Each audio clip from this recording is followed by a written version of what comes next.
Come on, man. Only on Do Champion Network.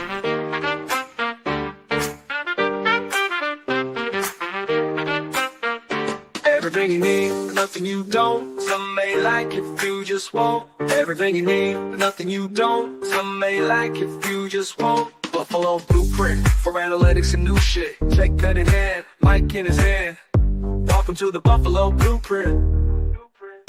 Everything you need. Everything you need. Everything you need, nothing you don't. Some may like if you just won't. Everything you need, nothing you don't. Some may like if you just won't. Buffalo Blueprint for analytics and new shit. Jake pen in hand, mic in his hand. Welcome to the Buffalo Blueprint. Everything you need. Everything you need.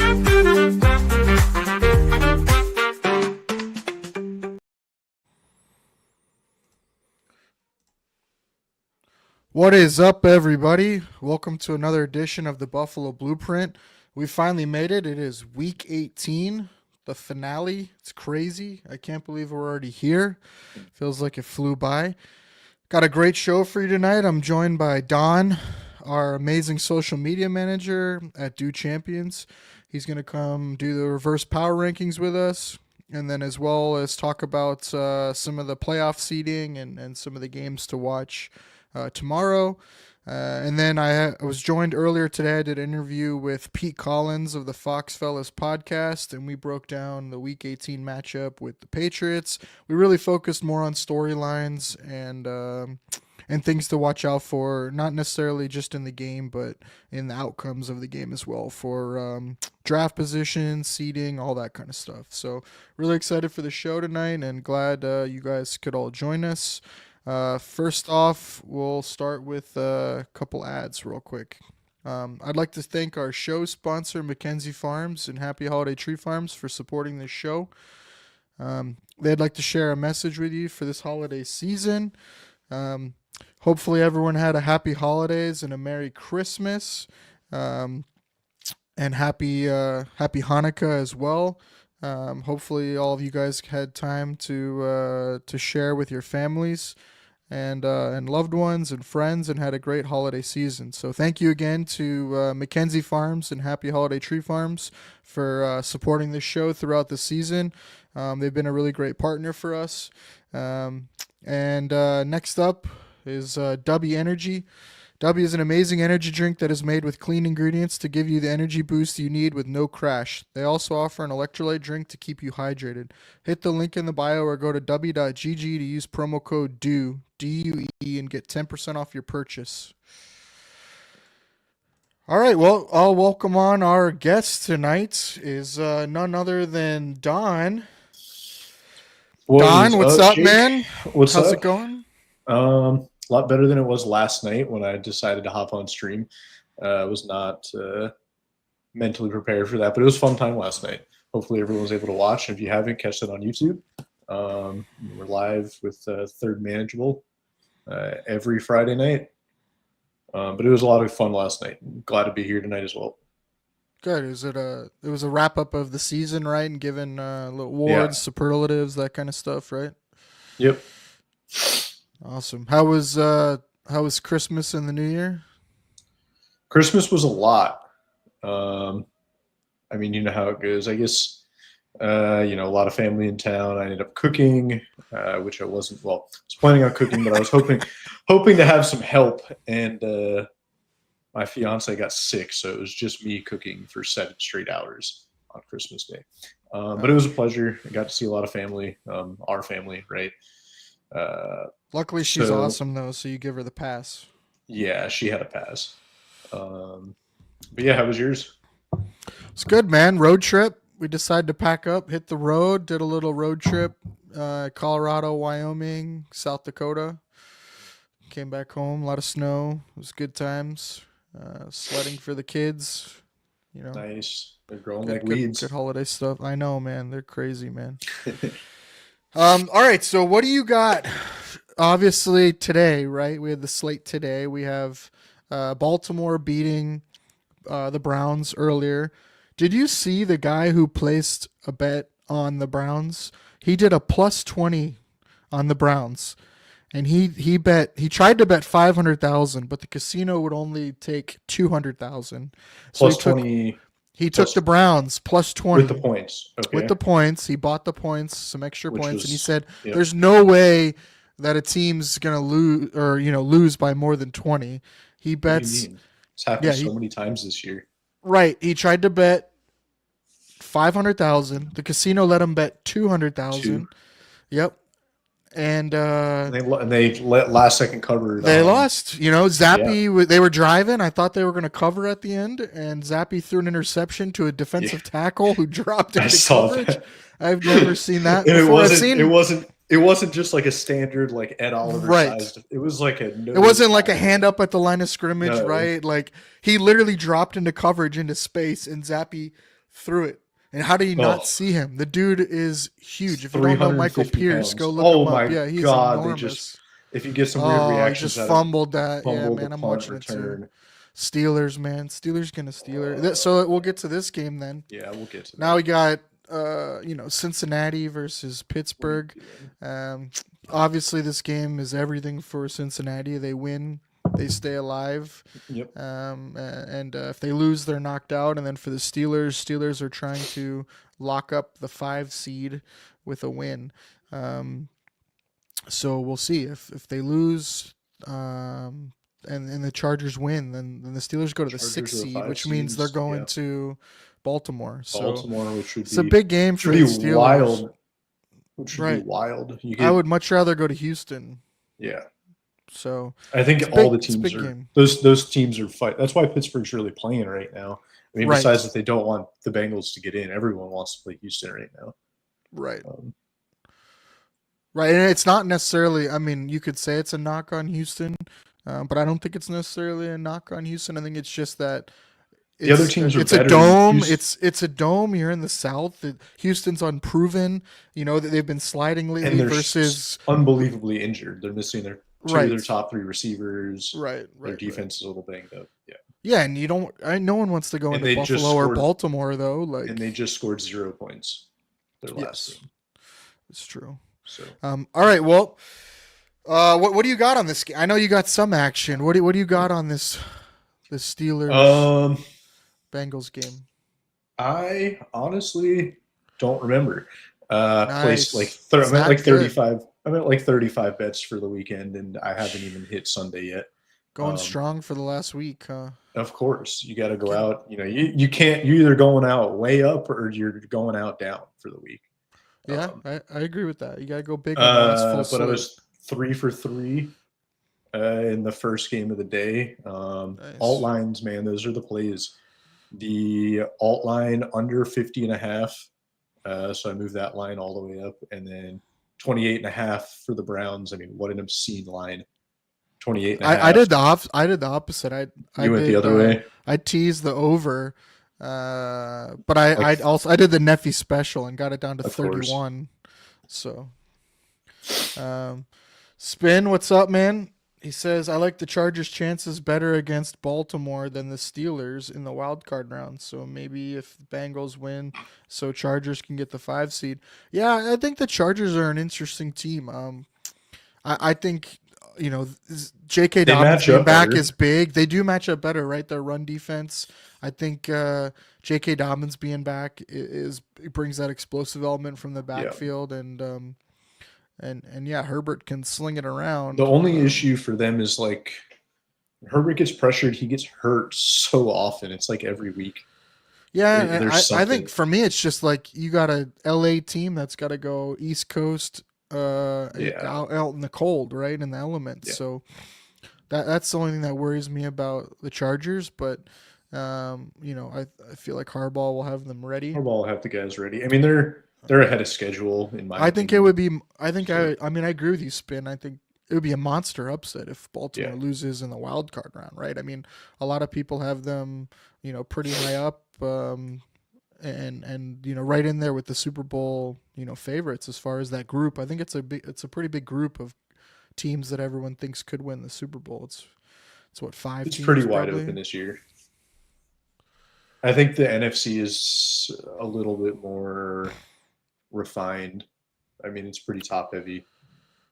Yeah, I mean, I really thought Green Bay was gonna, put up more of a fight, but man, injuries just keep Kind of, killing them. yeah. They Jair just went out got hurt on again. IR now, and he's Yeah. he's out till the Super Bowl if they make it that far. And Yep.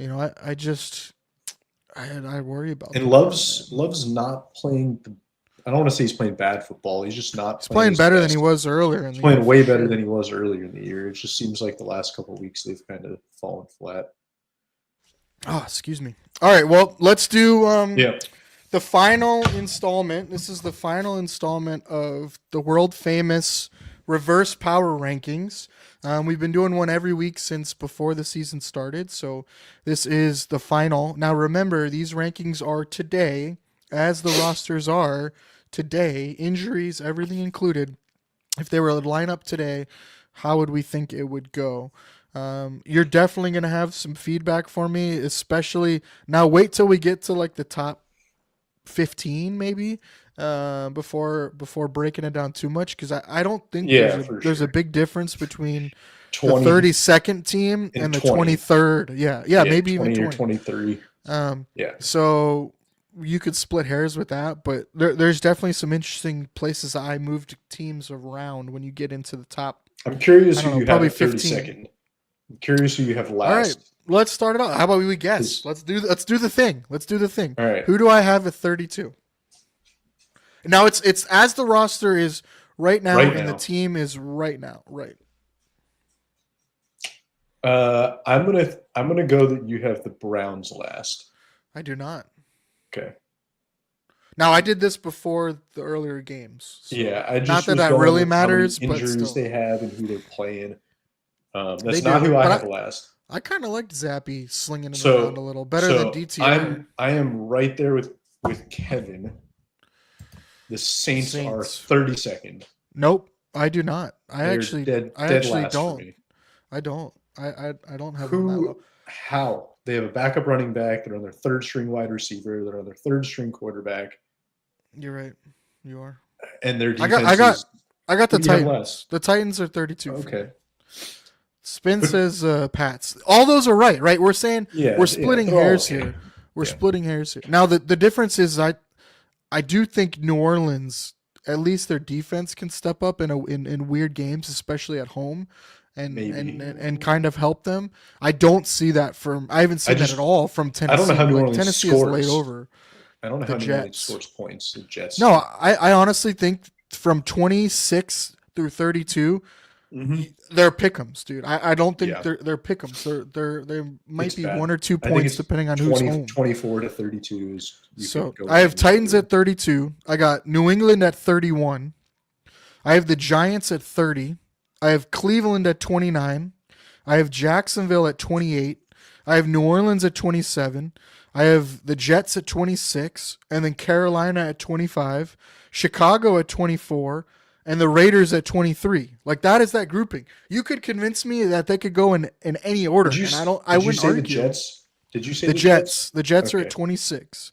Now the Okay, only thing I yeah. give with the Jets is like all of a sudden they could wake up in a quarter or a half and score 21 points or something. Like that's the problem with them. Like they beat themselves. Their defense has been playing atrocious. I think they've given up. They But gave up, man. at the same They didn't time, want like any all of a help. sudden I feel like they could score 14 points or 21 points, and I'm not sure some of these other teams can score 14 or 21 points is the problem. Yeah. We were talking about this last night. I have to go How- Saints. Carr is out. Their offense is just I don't know what you call Yeah. it with their backups. Yeah, Rattler's back starting. No You got what? Kamara. Kendra Miller is their starting running back. Chris Olave comes back this week, which I think helps. Why is he going to play? I think it's to show that he's like alive and can play. I think that's what it is. I wonder if Carr played though. Like, would he be like, I'm not ready to come back. I don't need another hospital ball from Carr. I don't Oh, know the about that Rattlers. I don't know. one. Yeah, Rattler's special, man. We'll see. We'll see. Again, like I said, 23 through 32. Honestly, I think in any order, right? And Any it shows. order, It yeah, shows you in could- their records. And I mean, I think all those teams, the most has 5 wins. I think the Saints have 5. Yep. And they stacked them. They stacked what, Yeah, 3 early. So there's like 4 or 5 teams with 3 wins, multiple with 4. It's really bad yep. at the bottom. All right, what do you have? What do you have after that? Hold on. I got a quick question though. Did you see who is starting right tackle for the Bengals tonight? I did. He's played 15 different positions on that offensive line. I saw Yes. Cody Ford is starting. Cody Ford, Wall of I heard Famer that. for the Buffalo Bills, former 3rd-round pick out of Oklahoma. I heard that name pop up and was like, man, I haven't heard that in a while. Yeah, yeah. It's. I mean, I feel like we didn't give him a good shot. He had a lot of stuff going on in his personal life too. Yeah. I think we moved him around a lot. But it's good to see that he's still in the NFL and found a place and But is at least serviceable. But Spencer Brown, 10 out of 10 times. Oh, 1,000%. I don't think anyone would trade how it played out, right? I mean, the offensive line now is, the best I think we've had. So, remind me to ask you when we talk a little bit about the Bills game. I want to talk to you about our tackles. Okay. All right. Do you want to guess who I have at 22 then? Shot in the dark. Close. I have Dallas at 21. I think they're a little feisty, right? Oh, yeah, Pittsburgh. Was that an interception? It bounced off the defender. They're bounced running off like it is. Chase, and then went into Is another it? guy's hands. So it's a pinball interception. Burrow's walking off the field pissed off right now. That is huge. It's definitely something. Huge turnover. Cam Hayward? No. It was 2 corners that bobbled the ball and then it hit Chase in the chest, I think. Here's the replay. It was thrown behind off of that's off Queen, off Chase, off Queen's helmet, and then picked. Yeah. Beautiful. All right. Wow. So 22, I have the Colts. Okay. And a lot of it with the Colts is I think like they've given up. There's a lot of drama there. Their talent though is a lot better. I think their talent is better than the teams below them. And with Flacco, you never know what you're going to get, right? He's either going to turn it over 3 times or he's going to throw three touchdowns. They have weapons on offense. JT, do I think they're a good team? No, but I think they're better than all the teams below them. I have a question for you. Yeah. Matt Diger texted me today. Okay. He's got a fantasy football dilemma in chat. Feel free to drop a answer in here. Hopefully Matt's watching. Who's playing fantasy football still? Unless it's best ball. I don't know why he is, but it's seasonal. He's in the championship. He's got Drake May, who may or may not play. But would you start Drake May, Joe Flacco, or Josh Dobbs? Flacco, dude, all day. Right? Flacco's going against the Jags.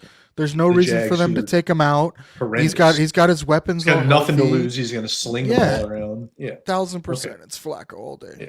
All right, I'm glad I wasn't. The only Dobbs thing is just like the running. The rushing floor. Yeah, the rushing floor.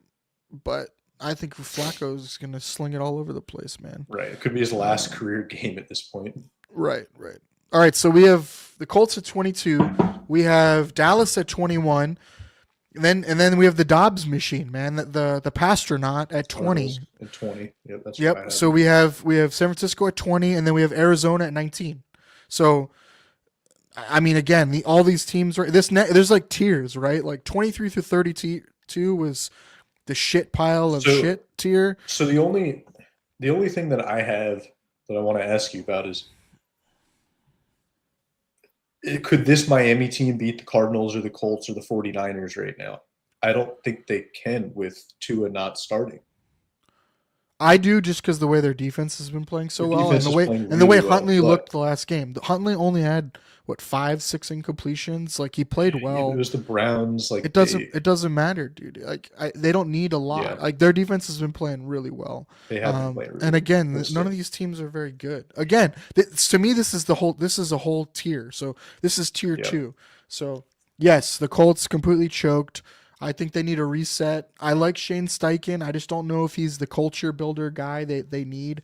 I think Chris Ballard needs to go, and I fully respect Chris Ballard as a scout. I think he's phenomenal. I think he's found a lot of good pieces, but that roster's been really mismanaged. That quarterback position has been mismanaged. It's a disaster. And it's his fingerprints all over that roster, and that roster is just not – it's got too many weak links in it. And so – yes, he's found some talent, but I would argue he hasn't found talent in the most important places. So I think they need some kind of reset there. And the Colts, and it sucks because I like Shane Steichen.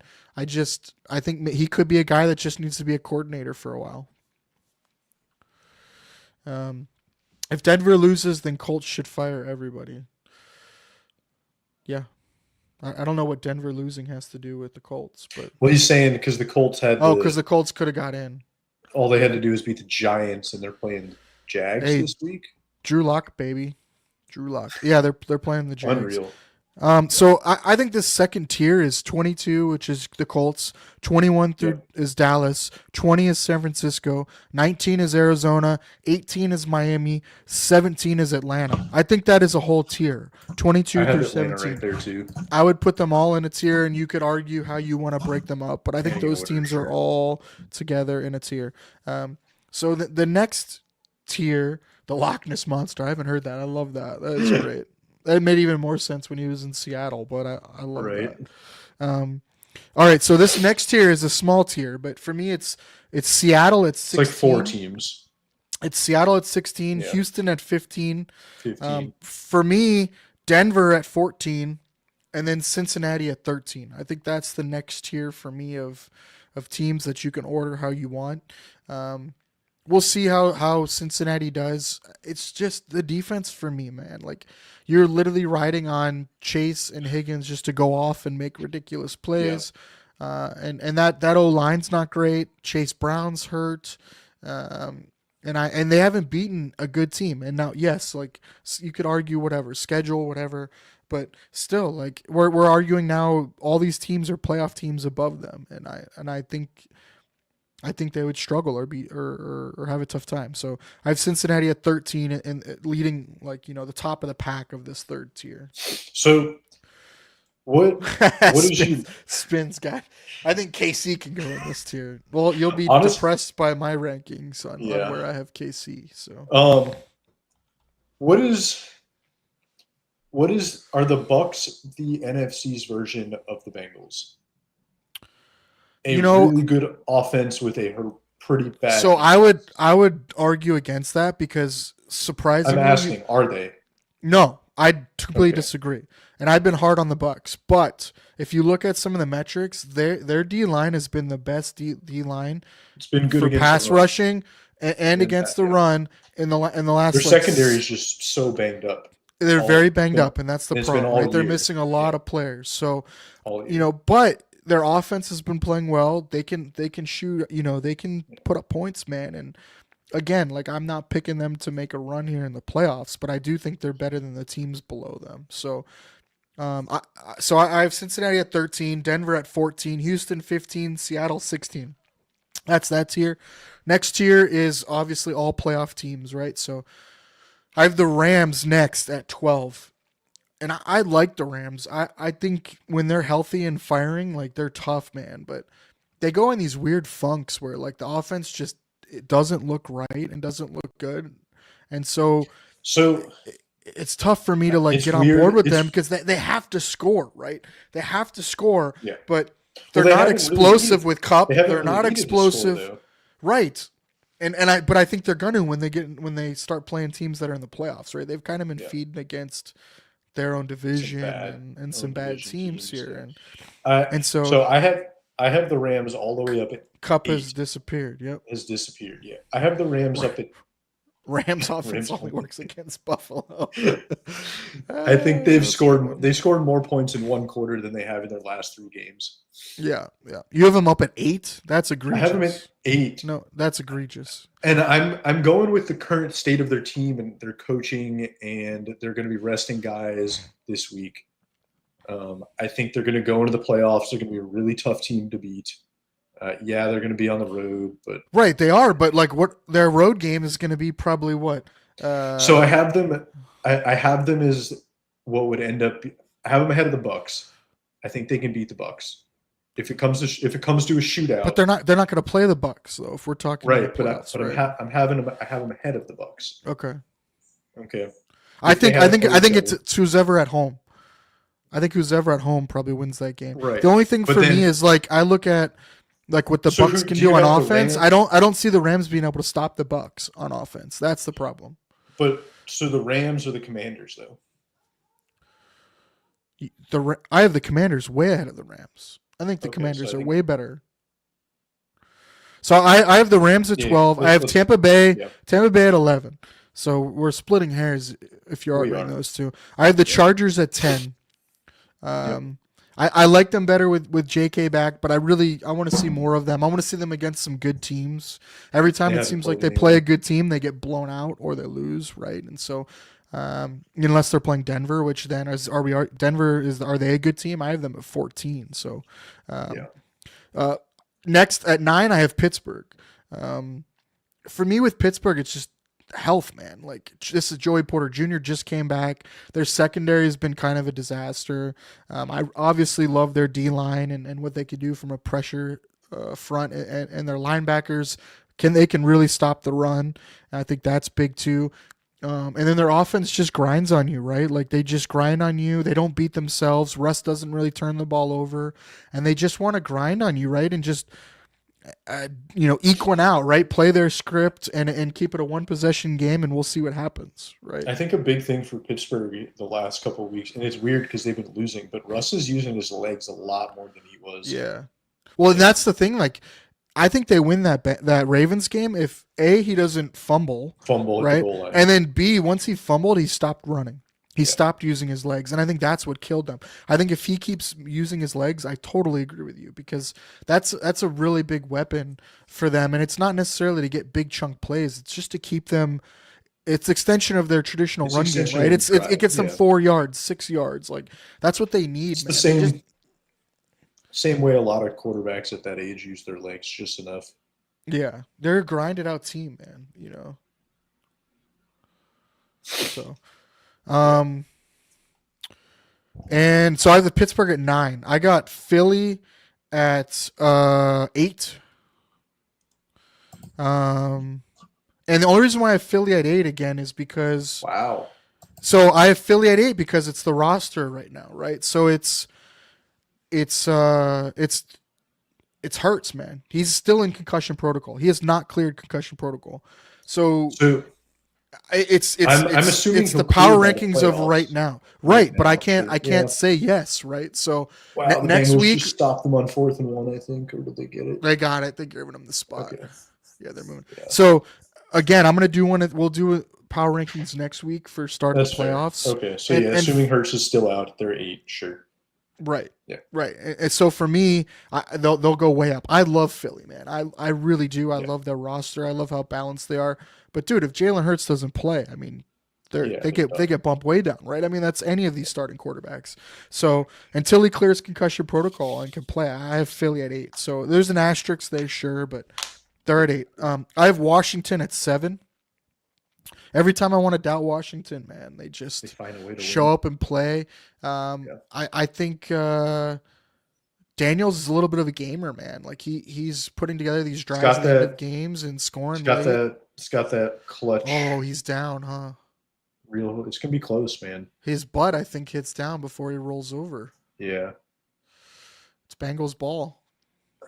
Yep, Bengals In got it. Pittsburgh territory. Yeah, that was massive. And again, this is Pittsburgh that I don't understand. Is like, why is Jalen Warren running that ball? Like, why is it not Najee? Why is it not a quarterback sneak?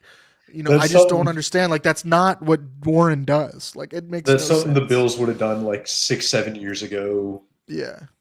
when it's 4th and 1 and you got Josh who could run it. But let's hand it to, like, I don't know. I don't want to say LaShawn McCoy, but lightweight back who's not necessarily a power guy for a 1-yard inside zone run. Yeah, that made no sense to me. I don't get it. Yeah. All right, so right, what do you Washington got? 7, Green Bay 6. I still like Green Bay, man. They can run the ball.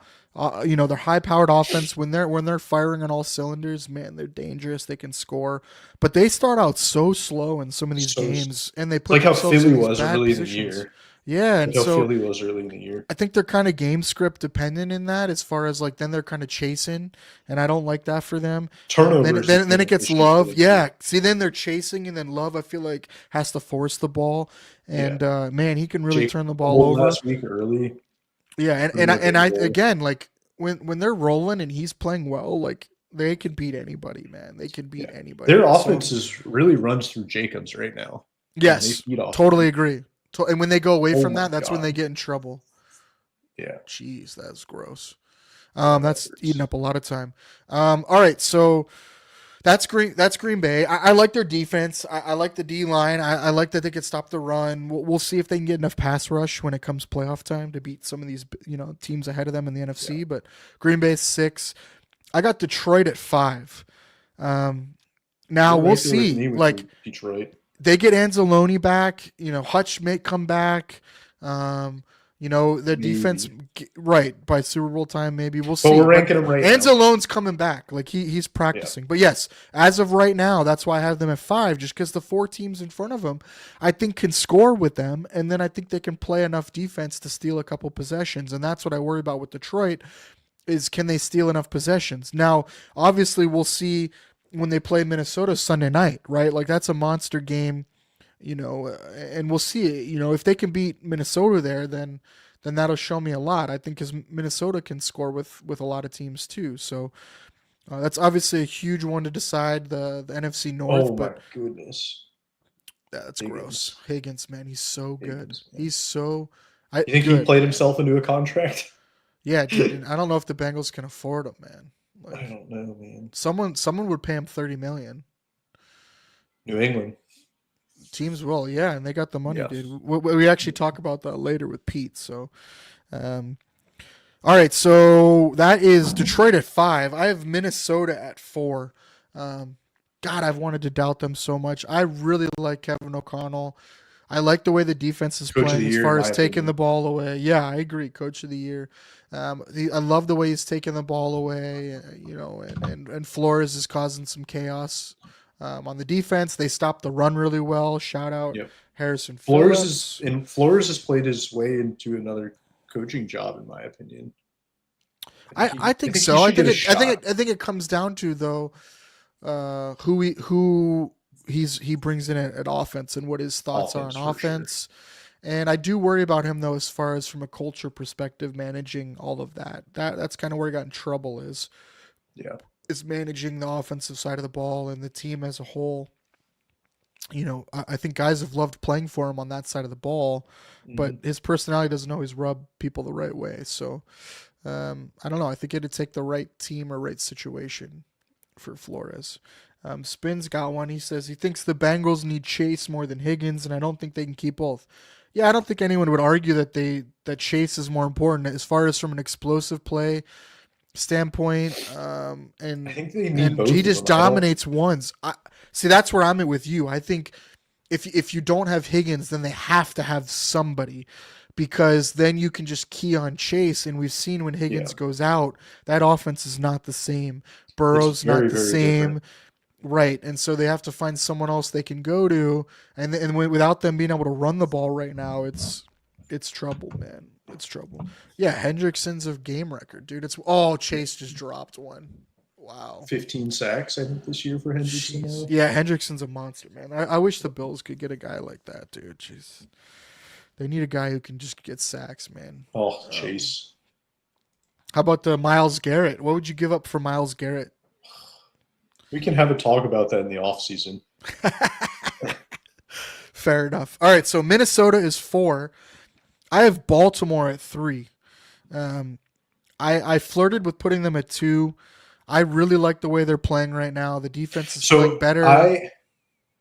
So I have Minnesota ahead of Baltimore because they match up well. Like their run defense is really good. But Flores is not good against mobile Against Lamar. quarterbacks, man. Yeah. He is not good against mobile quarterbacks. I just I would think love from, that matchup. Not in the Super Bowl, obviously, but Yeah. I'd love that matchup because I do think that's a really good matchup for Baltimore. And I think they can get after Sam a little bit, and the way they disguise coverage on the back end, I'd love to see that. Their secondary is played Is way better way than better. people realize. Like Well, they were benched awful to start Marcus the year. Williams. Yep, benched and they were Marcus terrible. Williams. They were terrible. They They were moved Hamilton down. blowing so much coverage, Yeah. and they were trying to do a lot. They were trying to be really, really intricate with their back end. And I thought since they've simplified it somewhat, and you're right, they've got Marcus Williams out of there, and they're playing way better. And so I think that would be a great matchup. But again, you're like 100%. I think these top five teams and really Philly, the tops. I would put Philly Philly in should be here up as there. well. Realistically, they're in there I probably would have Philly at 2 with Hurts too. Yeah, healthy. no, I Um, agree. but yeah, I think you're splitting hairs with a lot of these. So I think The Groot can Bengals. get Oh, you sacks say on a you different okay. defense. Yeah, probably. I think part of it is not having a guy on the other end or on the interior that So much of teams all the time have to respect, because Rousseau's really good at cleaning up and holding his edge, setting the edge, mhm. things like that, and beating, even when he can reduce inside and play inside and rush from inside. I think that's where he's really good. The problem is we don't have the right setup for him to do that. We don't have Yeah. two guys that could line up outside of him and consistently get pressure, and that's my biggest beef with the Bills personnel I on also defense think is it I think they thought that's what AJ could be, is could line up be yeah, AJ and Vaughn on the outside, put Groot and Ed in on the the middle. inside and rush, and Yeah. AJ just hasn't been that from a consistency standpoint. And then they signed a guy like Smoot, who I think's been really good when he's been healthy, but he then reduces inside on passing downs and lines up next to Ed. So I think I, that I don't a know. I think that a big part, and I think it's just going to always yeah, Russ. You can't take that. I guess whatever it's halftime, but Yeah. um, I think a big part of I don't think we'll ever see a 15 sack. I mean, maybe if you go get Miles Garrett, talk for the offseason, but Right, I it's don't hard think you for a Bills defense to get more than 10 because the way right they just rotate and because everything. they rotate. Nobody's playing more Yeah. than 30, 40, occasionally 50% of the time. Right, I would Uh, agree with that. Now playoffs they've is given Groot more snaps a on the lot. I outside, mean, but playoffs. I think you just let the you let the dogs loose. that's where I'm Um, interested to see how much Vaughn plays in the playoffs. right. And I think it is game script dependent, Yeah. even though he is a good run defender. I think part of that is game script dependent. You don't want him just grinding out runs early Yeah. on. So, So all you right, gotta back to have power rankings. gotta have Bills Chiefs. I Is have it? Bills at 2, Chiefs at 1. Yeah. I think, man, just the Chiefs are getting healthy at the right time. Watson's coming back now, and Their that was offense is huge for them. playing. Their That offense is defense, playing way better, yes, their offense is playing way which is better with scary. Hollywood Brown in there, which gives Mhm. them another added element you got to respect.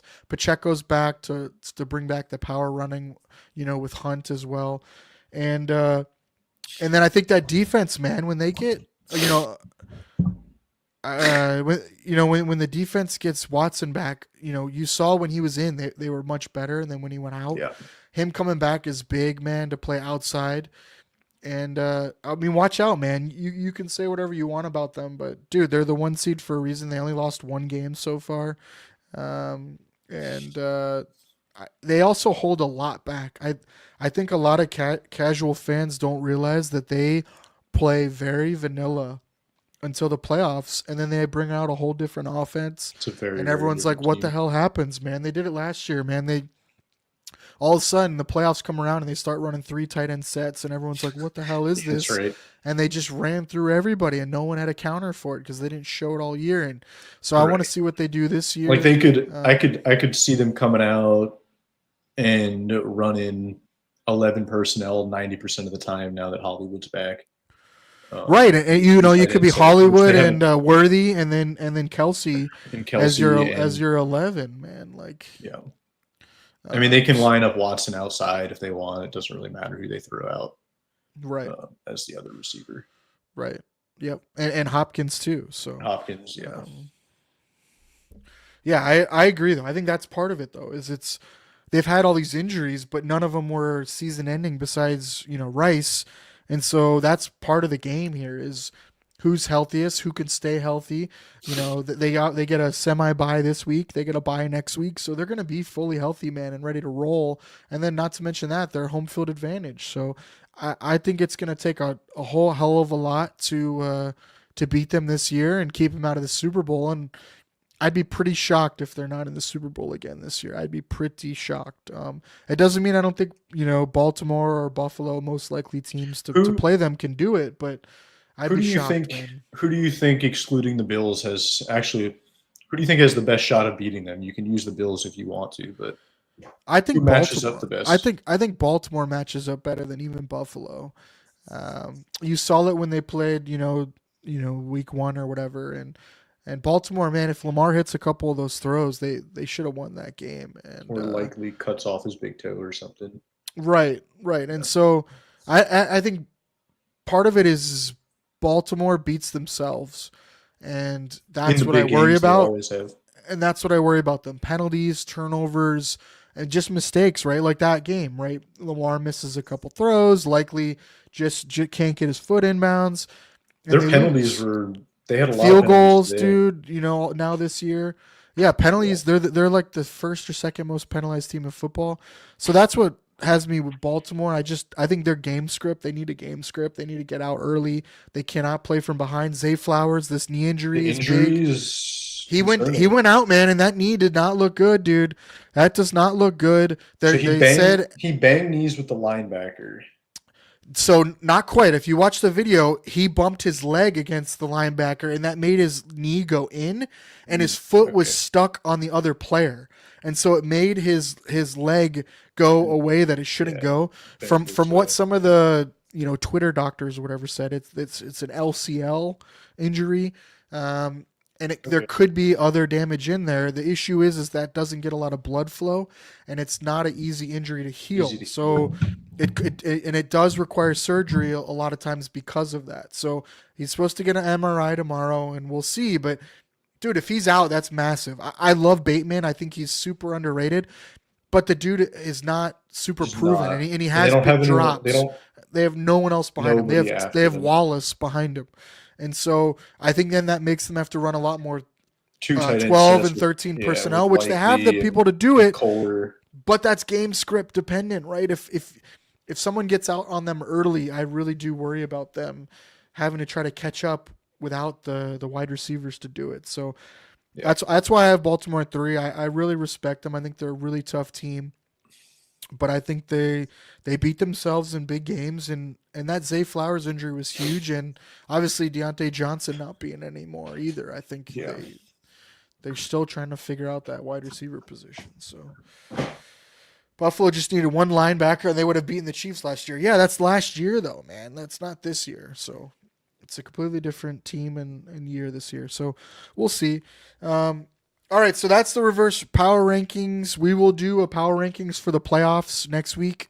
I'm not sure what time we're going to do the show next week. I haven't talked to the network guys yet to try to figure that out. I think we need to wait and see the schedule When the and game when the is. game is, right? And we might shift a lot of stuff based on that.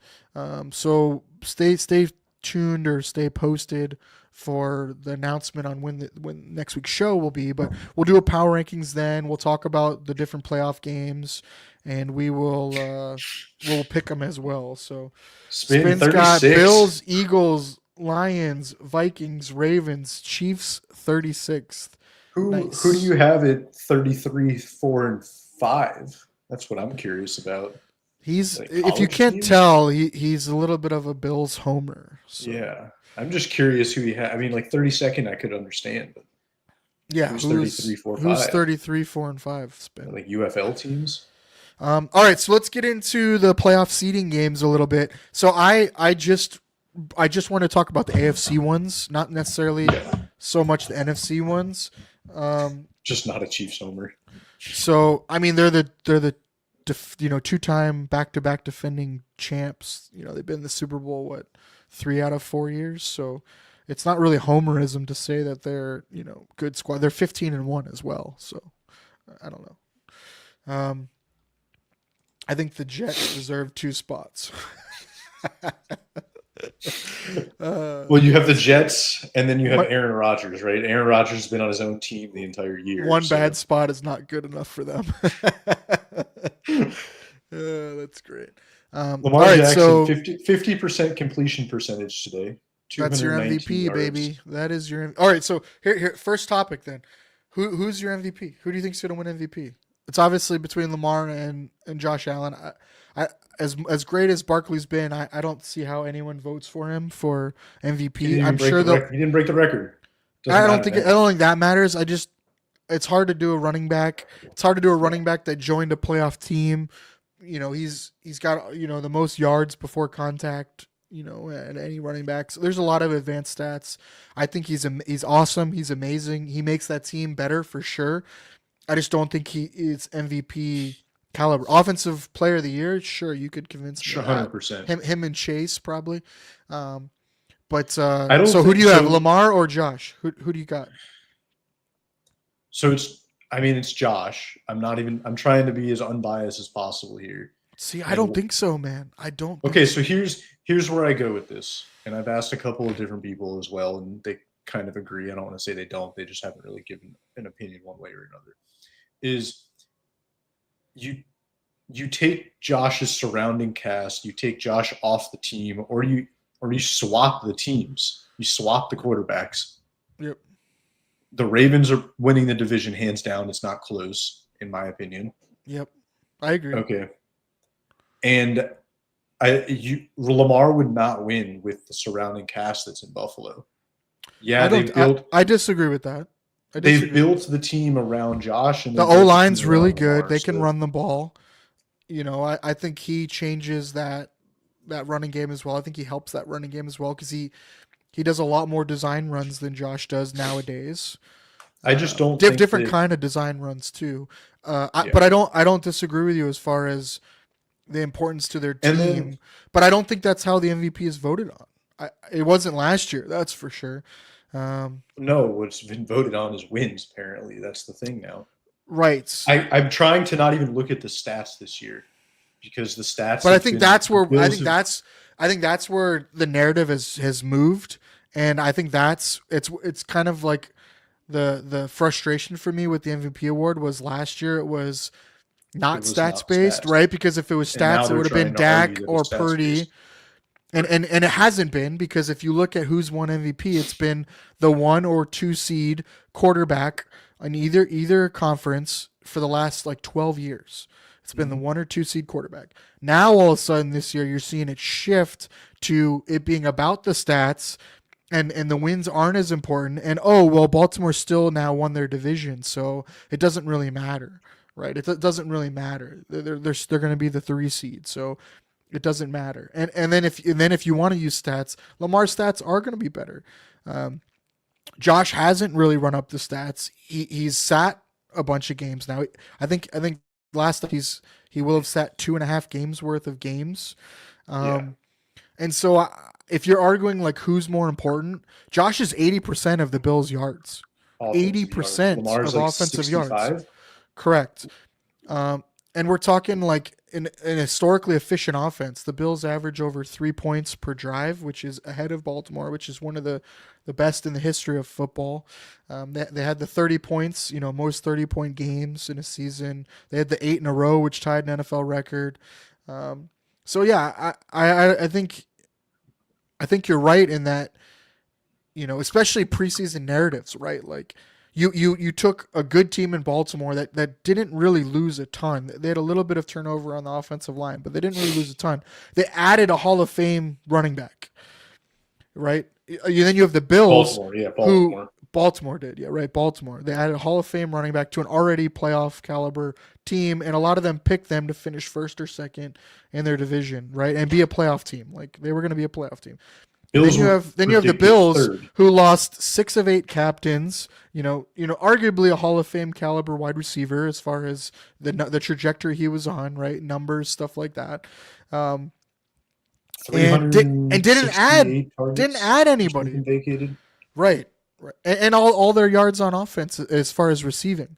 And didn't add anyone of consequence. So I didn't say Diggs was a Hall of Famer. I said he was on a Hall of Fame trajectory with the Bills. I think we'll see. He would have had to have done it for another 4 or 5 years, but you don't just easily replace a guy like that. He was a top 5 wide receiver in football the last 4 years, at least from a volume and metrics perspective. Yeah, since coming to Buffalo. So you lose that.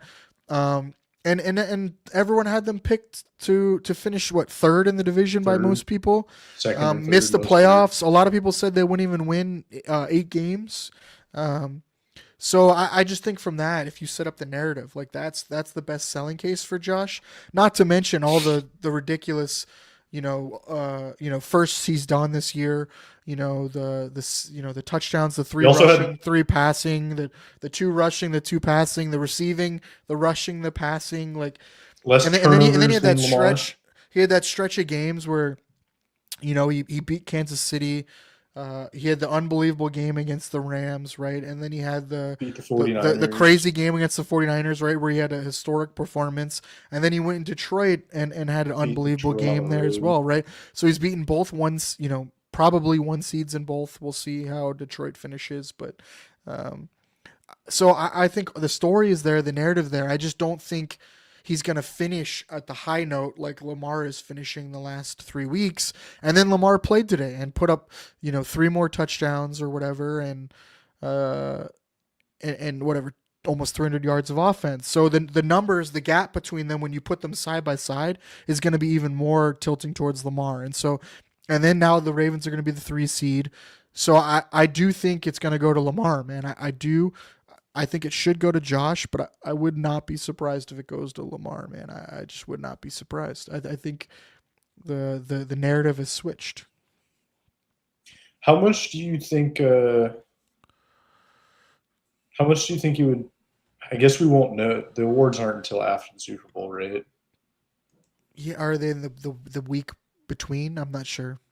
Or maybe think it's the week okay, but it's between. not. It's still before the playoffs, or it's after the playoffs. So I guess it won't Right, make but a I don't know difference. when votes go in. I don't know. Yeah. I don't know when they Well, voting has to be done at the end of the regular season. Right, I right. know So that. that's what I mean. I think the playoffs won't matter. Um, and so Josh isn't playing this week, right? He's going to start, but Yeah. he's not going to really do anything. So he's not going to help his case. Lamar didn't hurt his case today. Did he play great or unbelievable? No, but he put up 270, 280 yards of offense, a couple Yeah. touchdowns. So those are just going to help his overall metrics, man. And then they Yeah, won the division and they're 3rd seed. I think Spins put some good comments in here that if Josh is going to win the MVP, you have to look at the advanced metrics. You can't just look at the stats. Right, It's and really I don't think that's the way that's been voted on. I think it's voted on by the narratives traditionally, except this year. last Like year. Well, yeah, last year was the yeah. narratives. Last year was the the narratives. narratives, That's yeah. why Lamar won because they're winning, they're the 1 seed, like whatever. And so that's why Lamar won last year. It wasn't the numbers Yep. because there was Dak put up way better numbers and Purdy had just as good, if not better numbers. Right, but like why? I don't want to spend too much more time on this, but like why suddenly the shift in the narrative? It just doesn't. I don't know. It just doesn't make sense. So, It's kind of like the Josh thing. Like I feel like he never gets the benefit.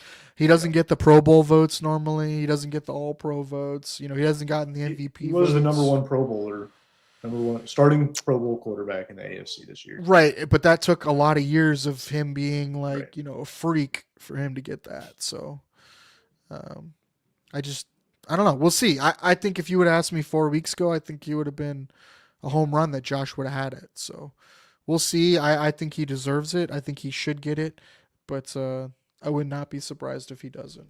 So I wouldn't be surprised. That's for sure. I just think he Right. should win it. right, yeah. No, that's a good point. All right, so AFC games that matter to seeding. First up is Kansas City at Denver. Denver is favored by it was 10.5. Has it moved? I think it's still.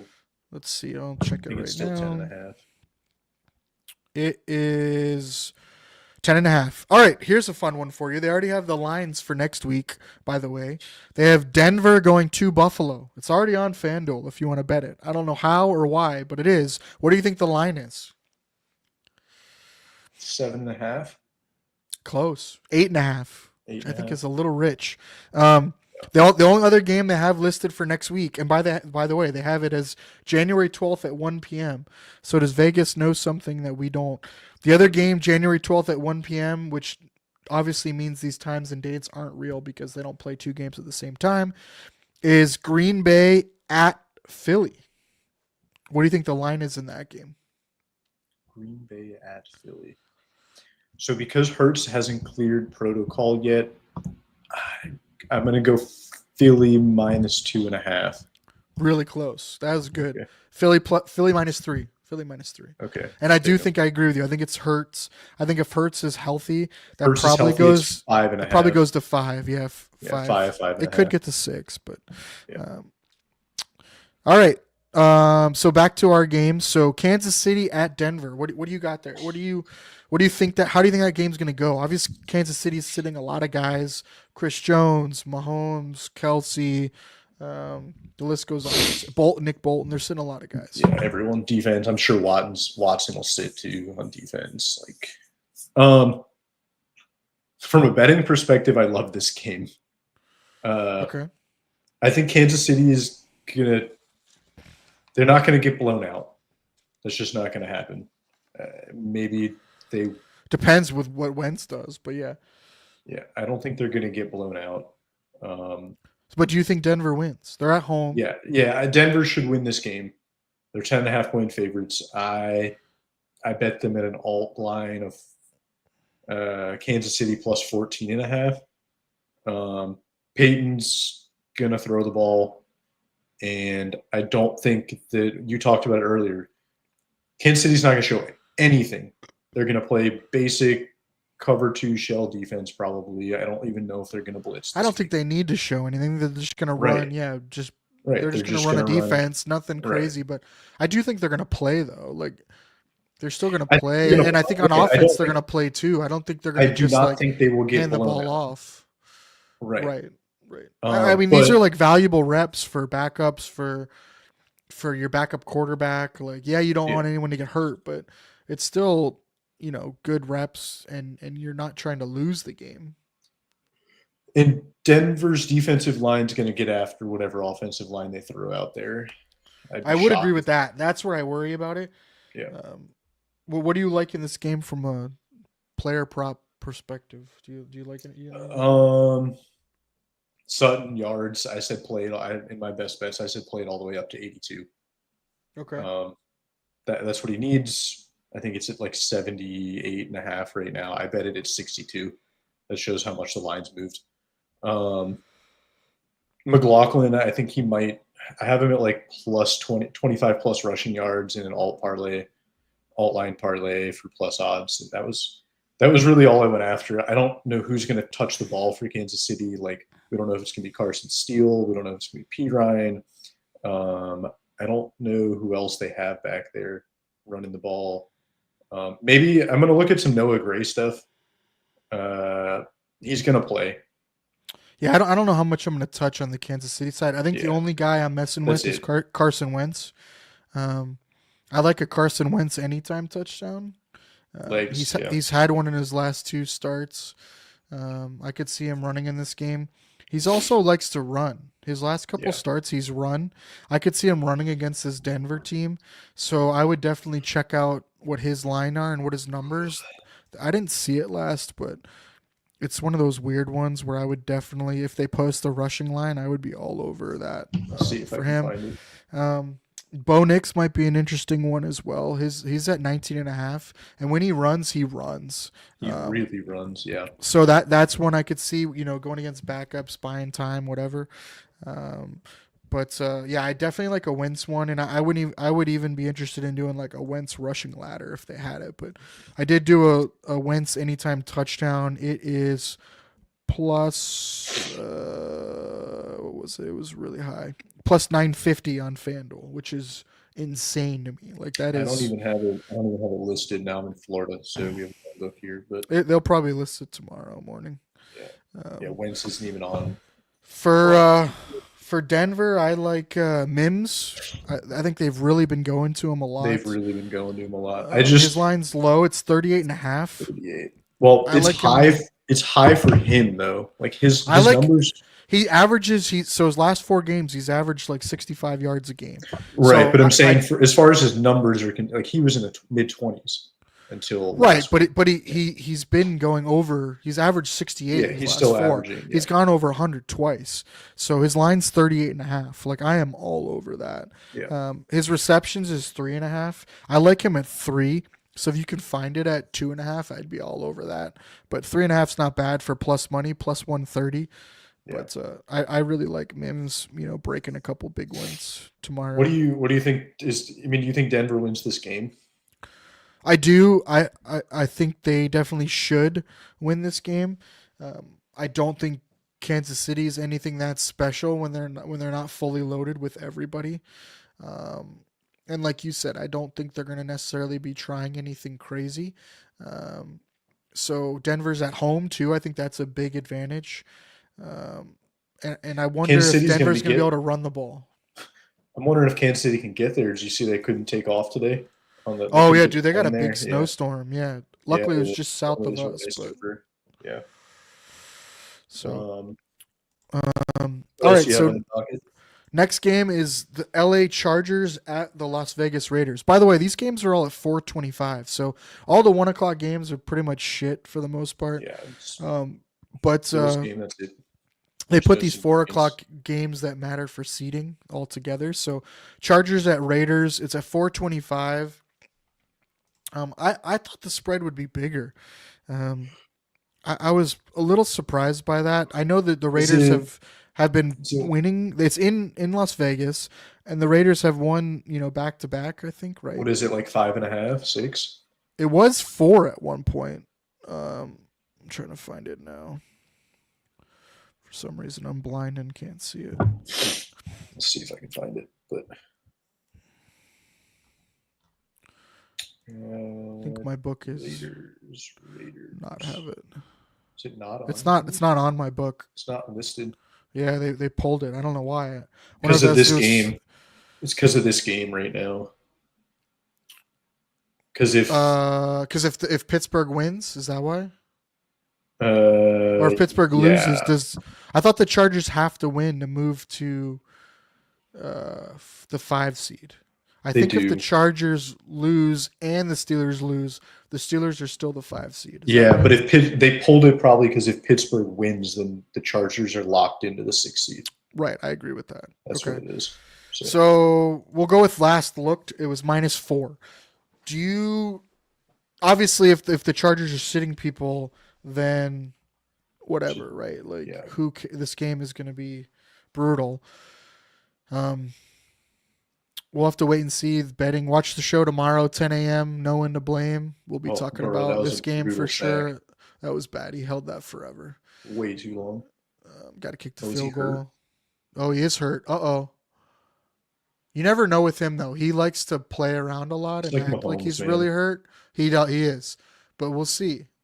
With the grass in his helmet, though, maybe he's concussed. He's been pretty. Could be like a neck thing. He has been injury prone. Yeah. Don't say that too loud because the Bengals fans will freak out. Let's see here. Guys missed multiple yeah, parts of neck. seasons. Oh, that's got to be concussion or neck. Yeah, that's bad. Neck concussion, yeah. Oh man, that's huge, dude. Yeah, that hurts. Kind of Yeah. like compressed his spine. Yeah, that was gross. We'll compressed see. his neck. Breaking news here, guys. Joe Burrow down hurt. Looks like a head or neck injury. We will keep you posted. All right, so the Chargers-Raiders game obviously depends on this one. We'll move on because we don't really know, right? much It's, to talk it's about super with that. dependent. If the A lot of Steelers incentives, lose, though, for Brock Bowers on that one. Like record-breaking stuff. yeah, like Most he's receptions for a right tight up there. end. Yeah, Uh, ever, not just a receiving- rookie. Yeah, but ever. Yeah. I think he needs That's 8 insane. or 9 to break Zach Ertz's record. Yards is up there too. So Yeah, Yeah. that's the standard with him, man. Like he milks it. All right, so the last game then for the AFC that matters for seeding and stuff is Miami at the Jets. Interesting game, dude. Like really, Tua is out, Huntley's starting. What do you think the line is for that game? 6. For who? No, I'm gonna go 4. Miami. Miami favored. Miami's favored. It's in New York. Miami Yeah. favored by 4.5. You think? 4. What if I told you Probably that the other, Miami the other way was around. plus The other way 1.5, plus 1.5 for Miami on the road in New York? No Tua. The only thing I would say, spin. It's like the preseason, dude. That's why we're sticking yeah, to the games that affect seeding. Obviously, this isn't necessarily about betting angle. This is about yeah, I do affecting seeding. love Week 18 betting. I'm sure the guys will talk about it tomorrow, but incentives are so much fun to go after. Yeah, they are. Like Henry got his touchdown today for Yeah, 500 like 500K. That Kyle was Van very Noy got cool. a two hundred All right, fifty so thousand Burrow dollars walked in a off. sack He's medical going to the tent. blue tent. I'm sure it's to get cleared for a concussion. I'm sure he'll clear concussion Well, protocol. I don't think I saw the blue hat independent guy go in there. Okay. So we'll Did see. see him go in there. Not looking too happy. All right, we'll keep an eye on that one. All right, so Miami Jets. I mean, Miami has to win, right, to stay alive. Obviously, this will be going off the same time as the Denver game, right? And so if Denver loses and Miami wins, then Miami is in and they go to Buffalo. So these are big games for the Bills. You know, you want to watch Denver, you want to watch Miami, and you want to put those on probably, on a secondary screen with, have the Bills on the screen and maybe bring your laptop in or bring Well, another the TV in from Bills are another playing at room. one. Their game that game. Oh Will yeah, be the Bills over. game will be done. Sorry. So Whatever. split screen this Denver, KC game and Miami New York Jets. So split screen it. I'm not used to us having a Sunday 1:00 game, man. It's been so Yeah, rare. it's a neck for Um, Burrow. He's like rolling his neck, okay. and he jogged off the field. He's fine. Yeah, I'm sure he'll be He's fine. fine. Yeah, whatever. So Spin wants Miami to get in just because I want to beat him 3 times and go 7-0. 7-0. Have we beat them the last 6 times? I guess maybe. I don't know. I don't split screen the Bills games. No, that's why you have a second TV. Yeah. My game room's got 2 in it just for that reason. Oh, in the 7-0 division. in He the wants to go division. 7-0 in the division. Yeah, it's hard Yeah. to beat a team 3 times. We've obviously been there, knocking Miami out before, but yeah, I don't know. I obviously like our chances at versus Miami at home, right? But I don't know. Who would you rather have, Denver, Miami, or Cincinnati? I got asked this question last night too. It's still Denver. It's hard to beat a team 3 times, man. It's really difficult. Yeah, I agree with that, and I think Tua probably plays. Not that I'm scared of Tua at all, but he does make that offense run a lot better. I don't know. I think it's probably a toss up. I'm not scared of Denver or Miami. I do think Denver's defense and D line can cause some problems, but I'll take anyone at home for us in the playoffs. I think it's a tough place to go. How has Russell Wilson thrown 10 passes through?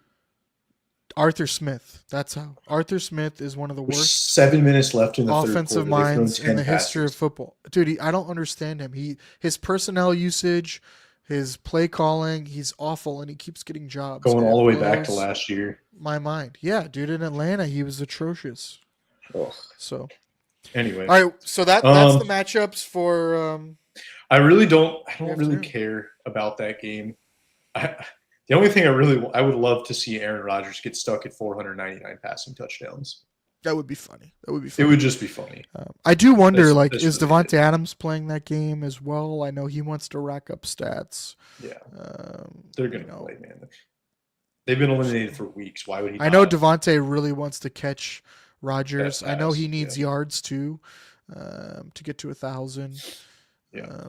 He killed me last week, dude. I needed like 50 from him, and he had like 46 or whatever when he went out. I was so mad.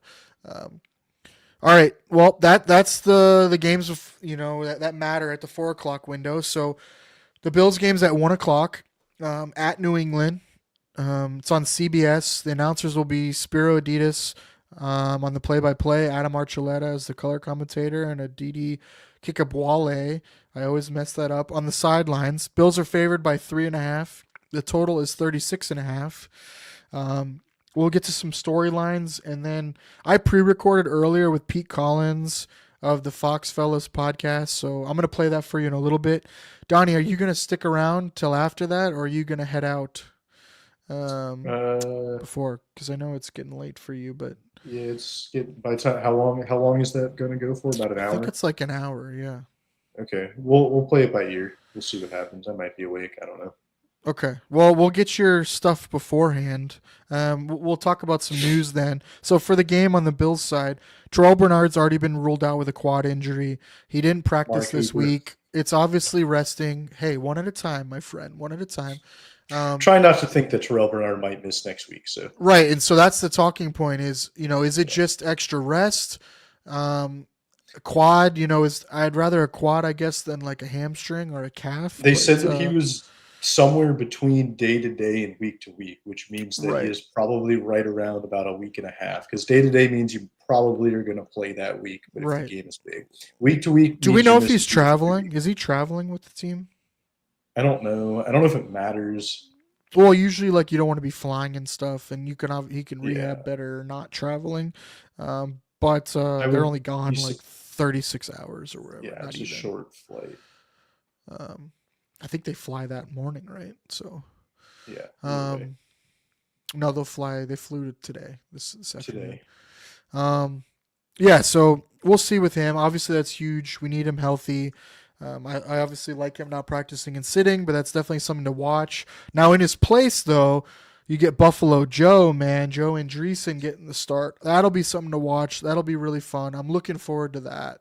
If you're gonna watch something on defense, watch him. I mean, he led the team Yeah. in tackles last week, and he played like less than a quarter of football. He flies around, man. He comes downhill against the run. I really like him. I want to see if he's developed a little bit in the passing game.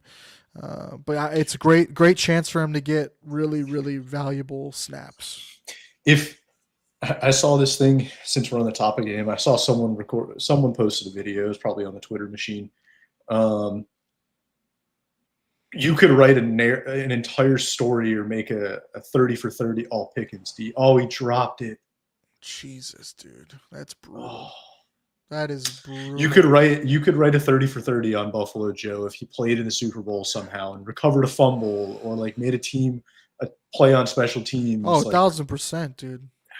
I he mean, was he's already almost there, dude. He tailgated for the Bills. tailgating 2 years ago. Didn't get drafted. Unbelievable. Wasn't a UDFA. He was a tryout, guy, and got an invite to practice squad, right? Like, Yeah, battled through that, unbelievable. and now he's on the roster and starting a game during the season. That's incredible.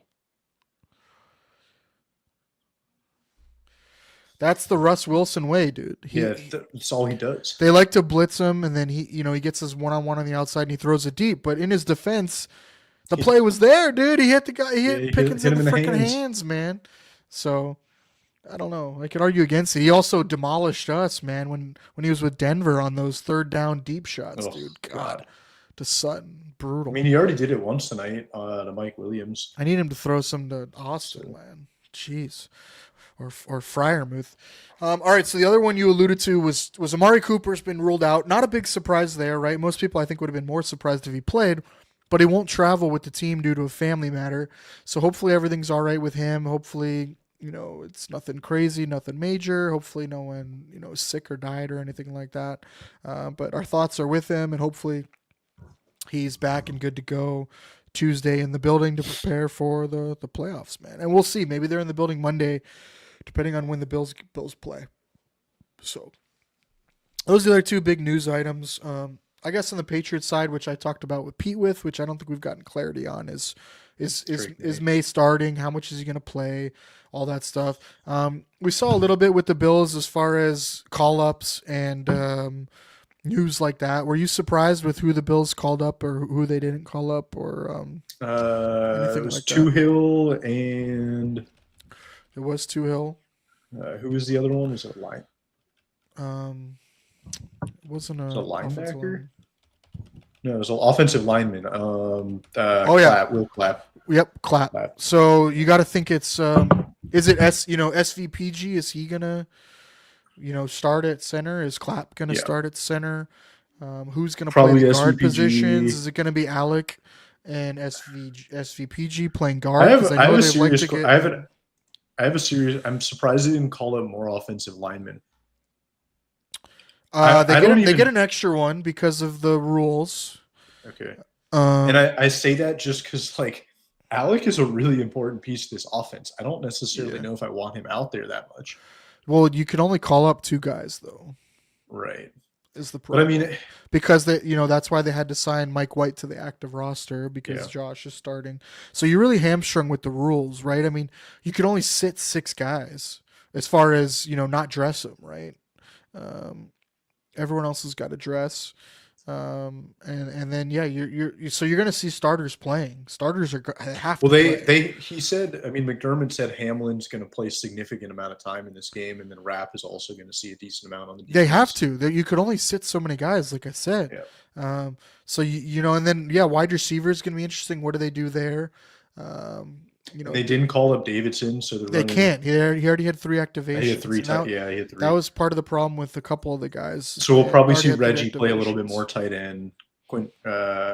Q will be out there, obviously. So Right. You'll probably see both those guys more. yeah, Um, I don't know. so if we'll see. Kincaid We'll see on wide receivers plays. is going to be Hollins. Hollins has been important, but he's going to have to play some. Keon, how much is he going to play? Um, Samuel's coming back from the injury, so how much does he play? Yeah, Yeah, Spain. Shavers isn't being called up. Shavers. Exactly. So Shavers. I don't think Shavers can be called up. he's at 3 as well, so you'd have to Yeah, sign him to the active roster. Now playoffs that changes. There's you no can call rules up for that. You can call up everyone, the I same think. guys every week, so that resets. But yeah, I think that's part of the roster gymnastics for that, and then that also leads you to running back, right? Like they weren't able to bring up Frank Gore Jr., so now you got to run Ray Davis and Ty Johnson, who have both been valuable pieces, and so I'm interested to see what the Bills do, man. I don't think you want to just pound the rock 40 times. I think these are valuable snaps for Trubisky too, as well, to get some dropbacks and to run the offense normal. And so I think you are going to see him drop back, and they're going to throw some. And I'll be interested to see how they manage it. And dude, just freaking stay healthy. That's That's it. the big piece, right? So, who are the outside of Josh? Who are the how many guys can't dress 6? Is that what it is? Yeah, yeah. So outside Those of the Josh, inactives. it's going to be Dion. I don't know why they would dress Dion, right? Mhm. Shakir probably. They might. Depends what happens to Samuel. Shakir might have to. Yeah, Vaughn's an interesting one because he needs the 1 sack for Yeah. money. But again, like I he's don't. not really a guy you want I to. don't think that Benford should dress, but they still might dress him. Yeah, they again like it's just people, right? Yeah. You got to think Kair's gonna, He'll play. dress. Yeah, he'll play a lot. But would you rather Rasul or Cam Benford? Like Lewis. that's tough for me.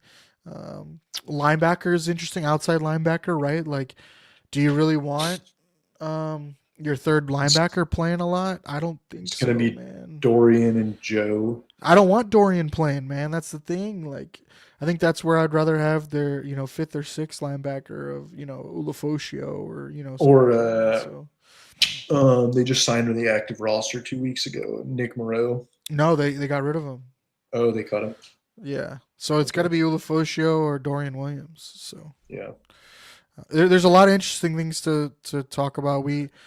I talk about it somewhat with Pete here in a little bit, and because we try to guess, like, dude, what the hell's gonna happen? No one knows. And how much are people gonna play on both sides of the ball? Are we gonna see some Joe Milton in there? A lot of interesting angles. So, all right, well, let's get into the interview I did earlier today with Pete of Fox Fellas podcast. He came on 2 weeks ago with us for the last matchup. He's awesome. He's got an awesome Boston accent. And then you can still comment, and I'll comment back, but I won't be showing them on the screen because of the video playing.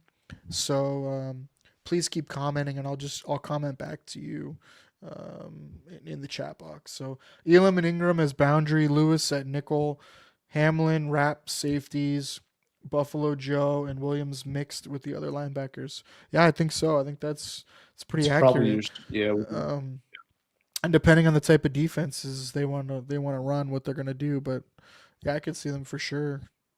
Running that. I don't know how much you want Rapp out there, man. I think that's the big thing. Like, is Bishop Well, gonna get more McDermott snaps? McDermott said he wants him to get some snaps just because he's barely Right, because he played. hasn't played. But And I could definitely see think he you might want get Hamlin to 2 or get 3 snaps, but Hamlin needs to play. right.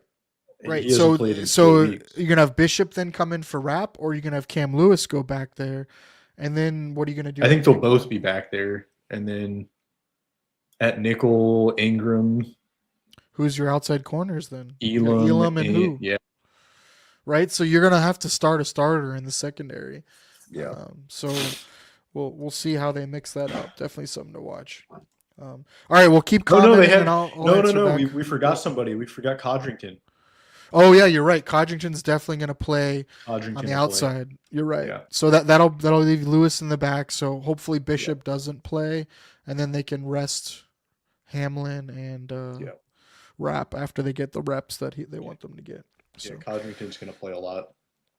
All right, well, here's the video that I did, the interview earlier I did with Pete, and then I'll come back on afterward and we'll close it out, see if they've posted any props, because the lines and props weren't out earlier today, player props-wise, so we'll close it out with that when we come back and maybe give score predictions, not that it really matters. We didn't give score predictions in the video just because it's kind of like a preseason game, so who knows, but all right. Yeah, before we unless you're about to hit go. Before we get started, thanks for having me on. If I'm not able to jump back on afterwards, go Bills. Enjoy this week off, because from here on out, Bills, man. From here on out, it's hopefully we got 4 more weeks after this, right? Isn't that right? The math, 4 more weeks wonderful. after this. 5. So, 5 weeks. The week between the Super Bowl. Oh, the bye week. But yeah, 4 game weeks. So. 4 game all right, weeks, Don. Appreciate it. Thanks for coming on. Yep. Thank you. And, all right, we'll get to it. Yes, sir. All right, and now I'm joined by Pete Collins of the Fox Fellows Pod. Pete, thanks for joining me again. Thanks for having me back. I must have not pissed off too many Bills fans last time. No, you were one of the few guests that were requested to come back, so that's pretty rare. I like it. Yeah, when you want an authentic New England guy, this is who we go to. We go to Pete for that. So. I got you guys 10 minutes away from the stadium. I was looking at Game Time, which is the app where I'll buy tickets on, and they're dropping right now. The price it's like $40 to go to probably an empty Gillette. So I'm tracking. If it gets low enough, it might be there. What's the weather supposed to be like? Are you supposed to get that storm coming through? I think so. That might be a good thing to look at before I go hit by. I definitely need to look at the weather of the game. That's actually a great call. Probably should know that as someone about to talk about the game too. Yeah, I mean, that's a good segue into this game, right, though, is no one cares, right? Like, I think the big theme is, like, don't get hurt, and, like, no one cares who wins. I mean, I think, if anything, the Bills probably want to win, right? The backups, the team wants to go into the playoffs, winning and on a winning streak, but at the same time, like, it doesn't really matter. The most important thing is healthy. And then for the Patriots, like, you guys don't want to win. Like, the players do. Players don't ever want to lose, right? But at the same time, like, for the organization, like, the first round pick or first overall pick is super important. First overall pick, super important too. And there's a couple of different like segues we can go off of this. The first pick's important to rebuild the team, right? That's obvious. The lowest we can go is the 4th overall pick. So you're picking in the top 4. So you know that you're having a very solid pick. Plus, you already have your franchise quarterback, Drake May. So you don't need to use that pick on a quarterback. So even if it did fall to 4, you're kind of like, all right, I wasn't going to be picking a quarterback number 1 overall anyway. There's, I guess, opportunity for it to fall and not kill you like it would have if you fell to 4 last year. You're out of that top 3 pick where the top 3 quarterbacks all went. You fall out of that key spot, right? We don't need to be in a key spot is the take. Another segue you could go is that we want that number 1 overall pick if we're looking to fill our head coaching spot, because that's really attractive to say we have the number 1 overall pick in Drake May. Here you go, head coach. You should be able to win with this, right? And there's lots of talks about firing Mayo, and I'm sure we'll get into that as we talk a little bit further. But having the number 1 overall pick is very important to the New England Patriots right now. Although I will say, if we had the number 4 pick, I'm not pissed going into the draft. Like, it's just that it's a here and now take that we want the number 1 overall pick. What we end up with, we'll be happy with. Yeah, and I think if of all the years, this year might be the year that it might be one of the least important. There's not like that generational quarterback, that generational player at number 1 where you can say like, oh, someone's going to sell the farm. Like, if I'm New England and I have the number 1 pick, like, I want to trade back, right? Like, I want to trade back a couple spots, get way more assets, right? And you're still going to get a blue chip, defender or offensive player. So I think that's where it gives you a lot of flexibility. But this isn't really the year that, like, I don't know how many teams are going to be clamoring to come up to number one. Well, they might be coming up to take their quarterback. Quarterback needy teams might be trying to Right. move up. And if you have the number one overall pick, that's up from where you are, right? So there Right. might be a quarterback needy team that wants to trade with us that we move back. We get a little bit of a haul, or maybe we get a stud player in addition to, moving back. So those are some options I'm willing to look at if I'm a New England Patriots, general manager. Because again, Elliott Wolf's job's not guaranteed. I think he'll be back, but everyone's on the hot seat in New England right now. I Yeah. think that they have a positional needs that they need to address. And I feel like a lot of people who talk about football go right to the draft and never talk about free agency. Like the first Right. domino to fall is free agency. If the Patriots Right. get a legitimate left tackle, the draft needs change because we need a left tackle. If the Patriots get T. Higgins, It's then we not a don't great need a draft. tackle class either, Yeah, too. So and so you're picking. I'm not talking with the first overall pick, but you have right. 7. I think we have 10 of them actually. 10. We have a lot of picks to work with. But if we get T. Higgins, we're not drafting 10, right? Like that just doesn't make sense anymore. So it really depends Yeah. on who you get in free agency, how it dictates your draft.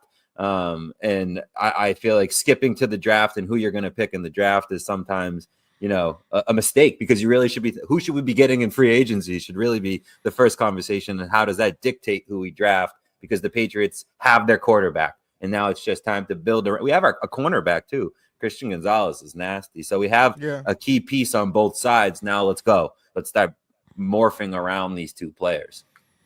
Yeah. And I mean, for me, I think the dream scenario for you guys would be to be able to take the top, like a top edge, We need that. defender, right? And so in free agency, if you could get a left tackle to shore that up, wide receiver is pretty deep in this class. I wouldn't be super worried about going, your first pick with it. But even someone in free agency, a veteran, someone on the outside, or Higgins would be amazing if you could get left tackle and Higgins, and then go edge with your first pick. I mean, I think that would be home run, right? Like that would be your four most important positions outside of quarterback locked up as far as left tackle, edge, wide receiver, and then you already have Christian Gonzalez at corner, and if you could pair a nice edge outside of like Keon White, like I think that would be like a home run.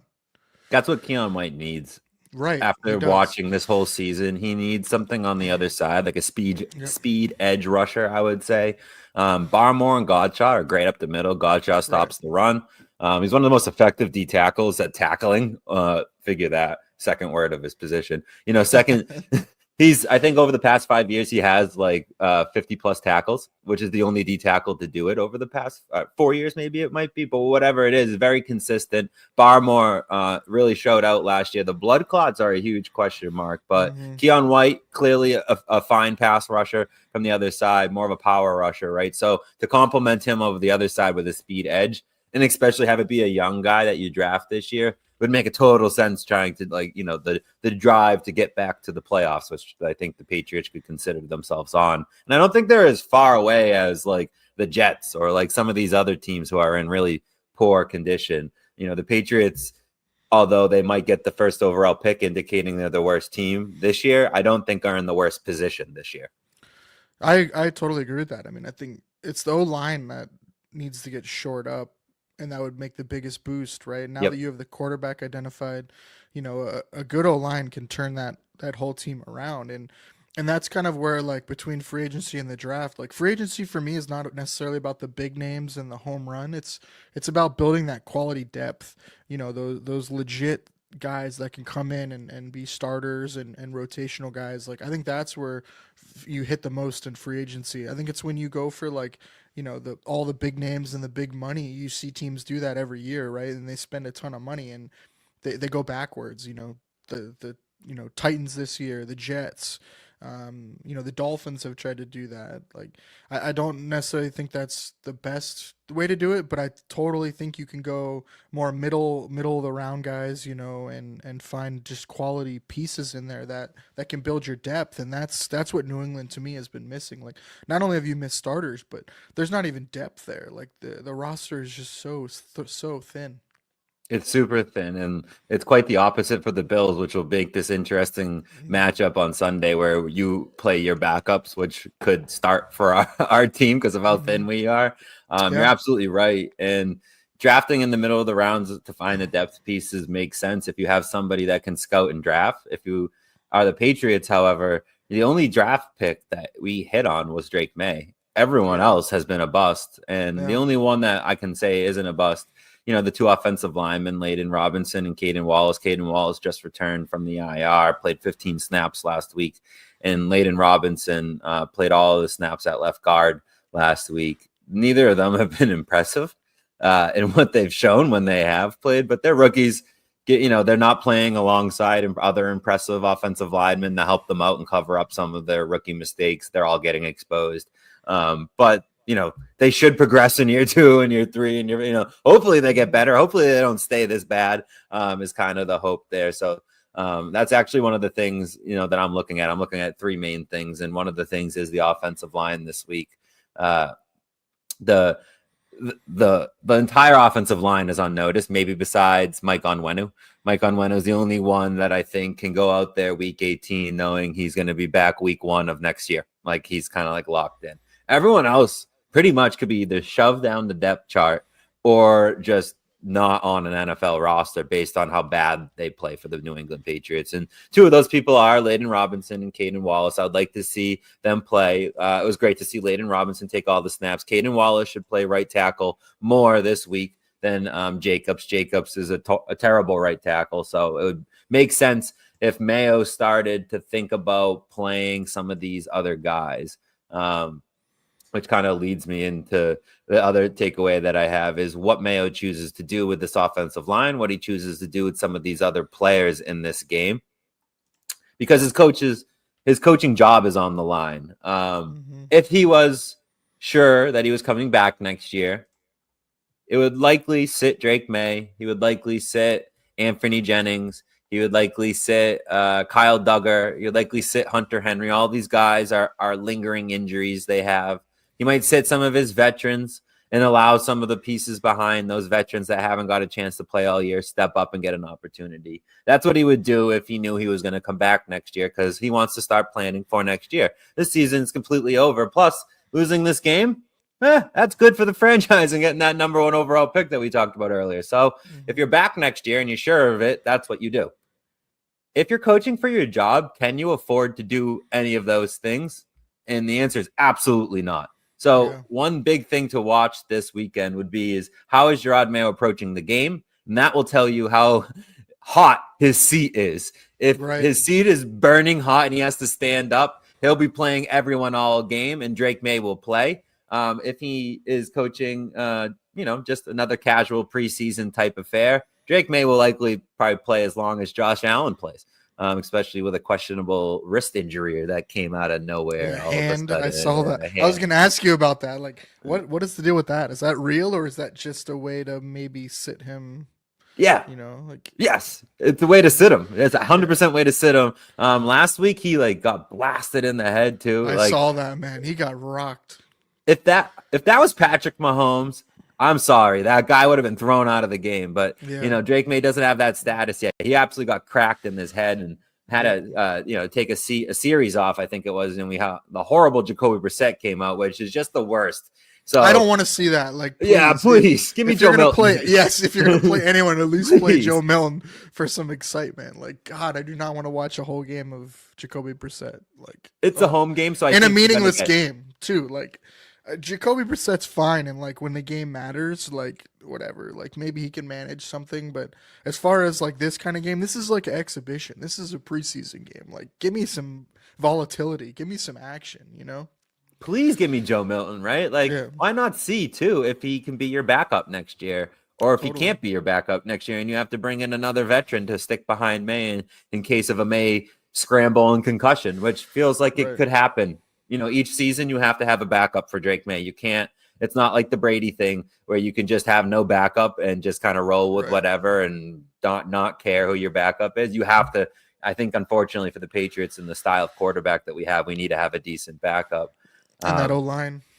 Yeah, and the saloon door of the O-line. It does seem like he does seem like the kind of guy that is going to be get nicked up a lot and have like short-term injuries. And I don't mean that necessarily negatively. That's kind of like a Josh Allen style as well. Like May is like a baller, dude. I think he's a Yep. dog, and he's gonna run around and do shit to try to win games and get first downs. And I mean that as a compliment, as far as like he's gonna pick up injuries, man. And yeah, I totally agree. You're gonna have a guy that can come in a couple series or play a half a game or play a game, and that's not necessarily a bad thing. Yeah, I think, yeah, I totally agree with you. I think having a backup that can do that and at least sustain the ship, not sink it, is super key. And I definitely think you want a guy that can help him develop too. Like, not that Brissett can't do that. I just don't think he's the guy that sustains your ship. It'd be interesting to see who they bring in to back him up. Right? Because like if you're sitting May with the idea we're preserving his health for next year, why would you bring in Brissett? Like Right. what do you I'd have to rather have gain like from? I'd rather have like Tyrod Taylor or Yeah. someone like that. Like that would be a better mentor and backup. Um, Well, yeah, I mean, at this point, or you don't have a choice, right? You're stuck with Brissett or Milton. So, like, when it comes to right. this Sunday, it's like, give me Joe You Milton just gotta play because it's Milton. something You gotta new. play him. He's You gotta young. play him. He's never taken a snap in the NFL. Let the poor guy take a snap in the Right. NFL. Brissett's Well, not back next year, so you have nothing. Like, just I sorry. think regardless, he's got to be your practice squad guy, right? Even next year, developmental QB3 essentially, Yeah, right? but unless you think you have to bring a veteran in, like we're talking about, in which case you're not. He's your emergency Hey, Mitch quarterback. Trubisky could be available. Woo! Well, Just we'll get to saying. see a lot of Mitch Trubisky this weekend. You Unfortunately, it was will. something You'll that probably nobody needs to see. see. I'm guessing, if I had to guess, I think it's probably Josh Allen for a couple plays. Handoffs probably to Cook. Cook needs to get like 18 or 19 yards. I think it's 19 Cook's yards to playing? get. I don't think He Cook's needs to. playing. Is he? I think he is, because he needs to get to 1,000 yards. Doesn't The he only need guy like who's been 100? rolled out is Terrell Bernard. Oh, okay. Cook needs 19 yards. He only Oh, needs 19 19 yards. yards. Okay. So I could see him playing. Now you never know. They could sit plenty of guys. I don't know. We'll see. The Bills will say that and call out all the guys that are sitting. But Josh Allen's definitely starting. I would be pretty shocked if Cook didn't start with him and they at least gave him a couple carries. They'll probably tell him, hey, you have 4 carries or 3 carries or whatever to get the yards, and if you get them, great. If not, then we're moving on. But Hmm. I could see Josh handing him off a couple times, and then they're both off the field, and maybe another offensive line player or something comes off too. But we'll see. I think that's part of the talking points. Is there's guys that have things like Von Miller's another one. He needs a sack to get $1.5 million. It's a major incentive in his contract. So like, does he play? Do they give him a quarter? Do they give him a series? Like, I don't know. Does he just sit? I don't know. There's a bunch. There's stuff like that we just don't know about this game. But I think Josh would play a couple plays, come out, and then you'll have Mitch Trubisky come in, and I would imagine he probably plays the first quarter or first half. I don't think he plays the whole game, just because that's your backup quarterback. Like, I don't think you want him risking injury um, before you go into the playoffs. And so I think you'd see Mike White. They signed him to the active roster, and I think he's going to be the emergency third quarterback in the playoffs. But I think he'll play in this game. So you might see 3 quarterbacks from the Bills tomorrow. Exciting stuff. And all three of those quarterbacks are just going to take the snap, turn around, and hand it to name the running back here, which Mhm. like should make for a kind of boring game. But the Patriots defense is just so bad that I'm kind of terrified of a game plan where the Bills just turn around and hand it off, likely up the middle, over and over and over and over and over again. Yeah. Yeah, and the Bills, that's one thing. The Bills O line is super deep. I mean, Yep. they're really good, about 11 deep, very good. Their offensive line coach is very good. So yeah, I think even if most of their backups are in, they're going to be more than capable of just running the rock. So I could see it. I'm really interested to see if they want to get Trubisky some actual game action, like let him throw a little bit, and it's good reps for him. He doesn't get a lot of reps, so I could see that angle as well. That's where I'm interested in this game. Like, what do they want to do? I know they're not going to run like actual They're not game planning for this game. I'll tell you that much. You know what I mean? And they're not going to run anything that they're going to run in the playoffs. But it could be a spot where you try to get Trubisky some good reps and let him throw a little bit and uh, and see what happens and get some reps with these wide receivers. I'm really interested to see that. I hope at least that's me like hoping, right? Like you said, no one wants to see 50 runs. Like that is gonna be brutal. This game's gonna be brutal. I mean, Vegas. This game's gonna stink, man. There's Like, nothing out for Vegas, dude. There's nothing. There's no props. There's no nothing. We have the Oh, I line. found stuff anyway. Don't you worry. But you're right. There's I no did player some too, props. but There's no yeah, there's player no props. The there's over nothing unders out at yet. 36.5. They're at preseason numbers. Yeah, this Yep. this is a abysmal game by all accounts, which could make it. It could be a could be a fun good football game, right? Yeah, It we could know be, the yeah. implications of the game are quite minimal. Like the Bills, Yeah. you have your seeding locked up. The Right. Patriots have a number 1 or 4 through 4 pick locked up. Like Mhm. we want the number 1 pick, but like I said, like the players and the coaches are all going to go out there and try to win on both sides, no matter what. But it's just what players are out there is the question. Who are the Yeah. players that you're putting out there trying to win with? That could indicate, what you're actually trying to do here, which I think will be a bigger storyline than what happens in the game or what the outcome is who played in the game and in what situations is a far bigger takeaway. No, I totally agree. There's some spots where guys can earn playing time here and solidify their spots on the roster for the Bills side. Like this game does matter. Like you're gonna have a cool storyline is starting middle linebacker for the Bills in this game will be Joe Andreessen. For Patriots fans that don't know him, they call him Buffalo Joe. He grew up in Buffalo, right outside the stadium. There's pictures of him in Bills gear going to the games. He played his college at I think Bradley, right by you guys, and then transferred to Buffalo for his last year and played local, and then was a non drafted, not even a UDFA signing. He was a tryout guy. They brought in a couple guys for tryout because we needed depth at linebacker, and they liked what they saw and they brought him on, and he worked his way up in the preseason and worked his way into the practice squad and then the active roster. So it's a really cool story for him. He's played a little bit with some injuries this year and done well. Last week he played and was all over the field making tackles. So I think that's a storyline that Bills fans would definitely be watching is Joe Andreessen at middle linebacker. And then outside linebacker is another one. Like for us, is who they're going to play. Milano's played last week and played a lot better. He's been struggling coming back from injury. He's not going to play. I'd be really surprised if he played. It'd be Dorian Williams, and he's dealing with injuries as well and elbow injuries. So then are they going to play someone else on the outside? Which would they play their other rookie like Ulofoshio? I'm not sure. So it is definitely a spot to watch for the Bills as far as Bills fans is that linebacker core. And then safeties, you have DeMar Hamlin's hasn't played in almost a month. He's been injured. Taylor Rapp came back and is their starting safety. Then you have Cole Bishop, who's the rookie, and he's been playing and he's been getting better every week.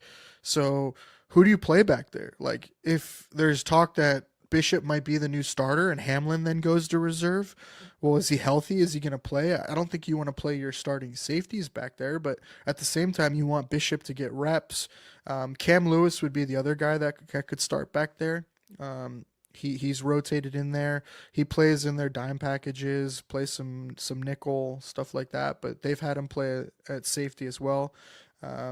We'll see who they call up from practice squad. That might tell us a lot. The Bills will elevate 2 guys from the practice squad, but who's that going to be? Is it going to be a running back like Frank Gore Jr.? Is it going to be a wide receiver? Is it going to be a safety like Lewis Seen or Kareem Jackson?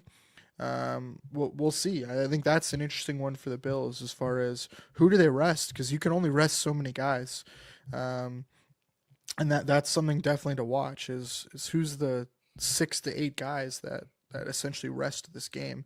And obviously you got to think, Josh Allen, Deion Dawkins, Spencer Brown, guys like that. But who else is going to sit and who's going to play? Like there's a lot of storylines for the Bills as far as who's going to be out there and who are you going to be praying doesn't get hurt this game. That's what all it is Right. praying people don't get hurt and Yep. making sure that the bodies get through. But McDermott did say he wants to see a couple of, different people and what they Yep. can provide for maybe not this year playoff run, but for the years moving forward, which is exactly For what sure. Patriots fans are looking at too. Like, what are you doing out there? It's just like a preseason game. It's the first Yep. preseason game Yep. of 2025. You get a look at it, and then you get like 4 months, 5, and then you do it again. So I just look at this as a total preseason game, which is exactly why there's no props or anything out there with Vegas. But I'll tell you one thing: the Patriots fans that show up to Gillette Stadium are not going to be cheering like it's a preseason game. Normally, preseason games are lighthearted affairs. Nobody cares. I'll tell you this: we are not happy right now. Patriots fans are pissed. Boo birds, expect them. Signs. You'll see tons of signs at Gillette Stadium. There might be a couple bags thrown over what used to be a proud fan base's head. Ticket prices, $40-something for tickets with plenty available right now. Things are bad in Foxborough. Robert Kraft likes winning. He likes making as much money as possible too. He's a billionaire, and he's not winning, and he's not maximizing his profits right now. So how long does he let it go on? And I would really like it if the media coverage shows this and doesn't succumb to the pressure that Robert Kraft inevitably will be putting on them to not show this. One thing, dude, his biggest fear in life is getting embarrassed. Like, I honestly believe that. It is. That whole scandal with the massage parlor thing, was his nightmare. You know what I mean? Like, he is all about his image, looking cool and getting invited. Getting in the Hall of Fame. Yep. He's not in the Hall of Fame, and he wants to be. He put out a documentary begging to get in the Hall of Fame, basically, and besmirching Bill Belichick's name. And the way the Patriots fan base took it was so revolting. Like, are you kidding me? What the heck is this piece of? And then exactly, I slip a tongue for what is this piece of craft, because it was done by Robert Kraft. Like, you're watching it not knowing, but then at the end, it's Kraft Productions. It's like, what? You made this? And that's why it's from your perspective. So Robert Kraft's name and stock has just been tanking, and then he hires Mayo, and that stinks, and we all want him fired. So he could earn himself, I think, a little bit of fan base brownie points if he made some firings and tried to turn this ship around with some immediate action. And I think since he hasn't done it yet, he's going to hear about it, and that's what we'll see on Sunday. So if the media will cover it, you'll see it. If you don't see any, if you watch the game and you don't notice or hear any booing or anything like that, it's because they didn't show you. Last week they were booing so loud that it was heard on the TV, and they asked Mayo if he heard it. And Mayo was like, yeah, I heard it. They asked Jelani Tavai, a middle linebacker, about it, and he was like, he told the Patriots fans to know their place. So not the right thing to say to a fan base, not the right thing to say to this fan base. This fan base blew up. Know our place. Know your place. The only reason you get a paycheck is because we show up. What if we don't show up anymore? What if we don't like you anymore? He keeps quoting Dan Campbell and the Lions culture. They cut you. Why do you think their culture got better? Maybe because of cutting players like you, Jelani Tavai. Know our place. Well, our place is going to be staying home pretty soon and not traveling down to Gillette Stadium. That will be our place. I'm not going to take the hat off. I'm not going to stop rooting for the team, but I don't need to buy a new hat.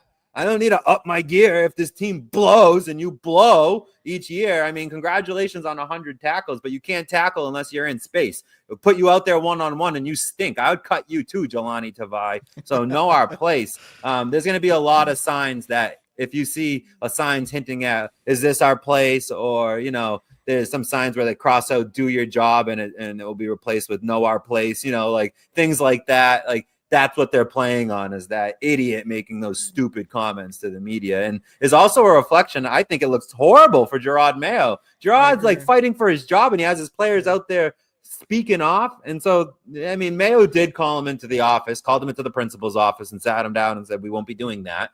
But this is the most I've seen Patriots players. Yep. Yeah, this is the most I've seen Patriots players talking at all, like period. And that I On can social remember. media, to the Yeah. media, the amount Yep. that they've talked this year has tripled than the amount of times that if you tallied it up under Bill Belichick total. Like it is a ridiculous, it's a shit show is what it is. It feels like that. And all these players are doing was trying to defend Mayo. That's what Jelani Tavai was trying to do in that moment. Is he was saying, don't boo the coach. Rome wasn't built in a day. Look at the Lions with Dan Campbell. It's like a fair point to bring up. But shut up. Like the way you go about it, I think your tact was missing there because he told us to know our place instead of just trying to say, like, hey, I ride with my coach, which is all that he was trying to say at the end of the day, which is a good thing to say. So he's just trying to support Mayo, but made Mayo look even worse. So nothing's going in the direction that the Patriots wanted to go. I think Myles Garrett said it best about like dealing with the fans and then booing you and all that. And he said, like, you know, they paid to come here. Like they can say whatever they want. Like, you know, it's their right to have an opinion. When we stink, they should let us know we stink. Like that's totally fair. And when we're good, like they cheer us on. Like that is their right as fans. And he's one of the few players that actually like understands that and says that. Like, yeah, you can always cross a line, but you know, booing is okay. Like it's the same thing as cheering. You know, fans should totally be allowed to let you know when you stink, you know, like, and booing is like the least offensive way I think to do that, you know. We're not gonna have blind faith. We're Right. like just we love the Patriots no matter what. Like that's not how we are as a fan base. Like you guys stink, and you guys have stunk for a while, and you're about to stink so bad they're gonna give you the best pick because of how stinky you are. Like what the hell? Like we're judging the product on the field too, which doesn't look like it's getting any better. What's you don't the look like cheer you're for? getting any better. It's just like, you know, shut up, Jelani Tavai. Yeah, no, that was a bad look. All right, we'll go over the injury report real quick, just because we haven't hit that yet. The Patriots by far put out the worst injury report in the history of football. Like it is an Excel piece of shit file, and it is horrible quality, and yeah, it sucks. It's from about the game release. It's like literally it's about the game equivalent. Release. Yeah, it's the equivalent of their team right now. Like look at this thing. It is just terrible. Well, Bill Belichick probably used to manually type that up and release it. He probably did it in handwritten. He wrote it in pencil and gave it to someone else to type up on a typewriter, who then faxed it to somebody who emailed it to somebody. All right, so guys ruled out: Ben Brown, Christian Gonzalez, Jabril Peppers, Jalen Polk.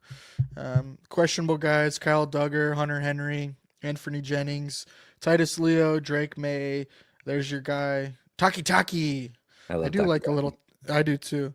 And then the other guys look like no game designation. So anything here to talk about? You think any of these guys that are questionable besides Drake May are going to play matter?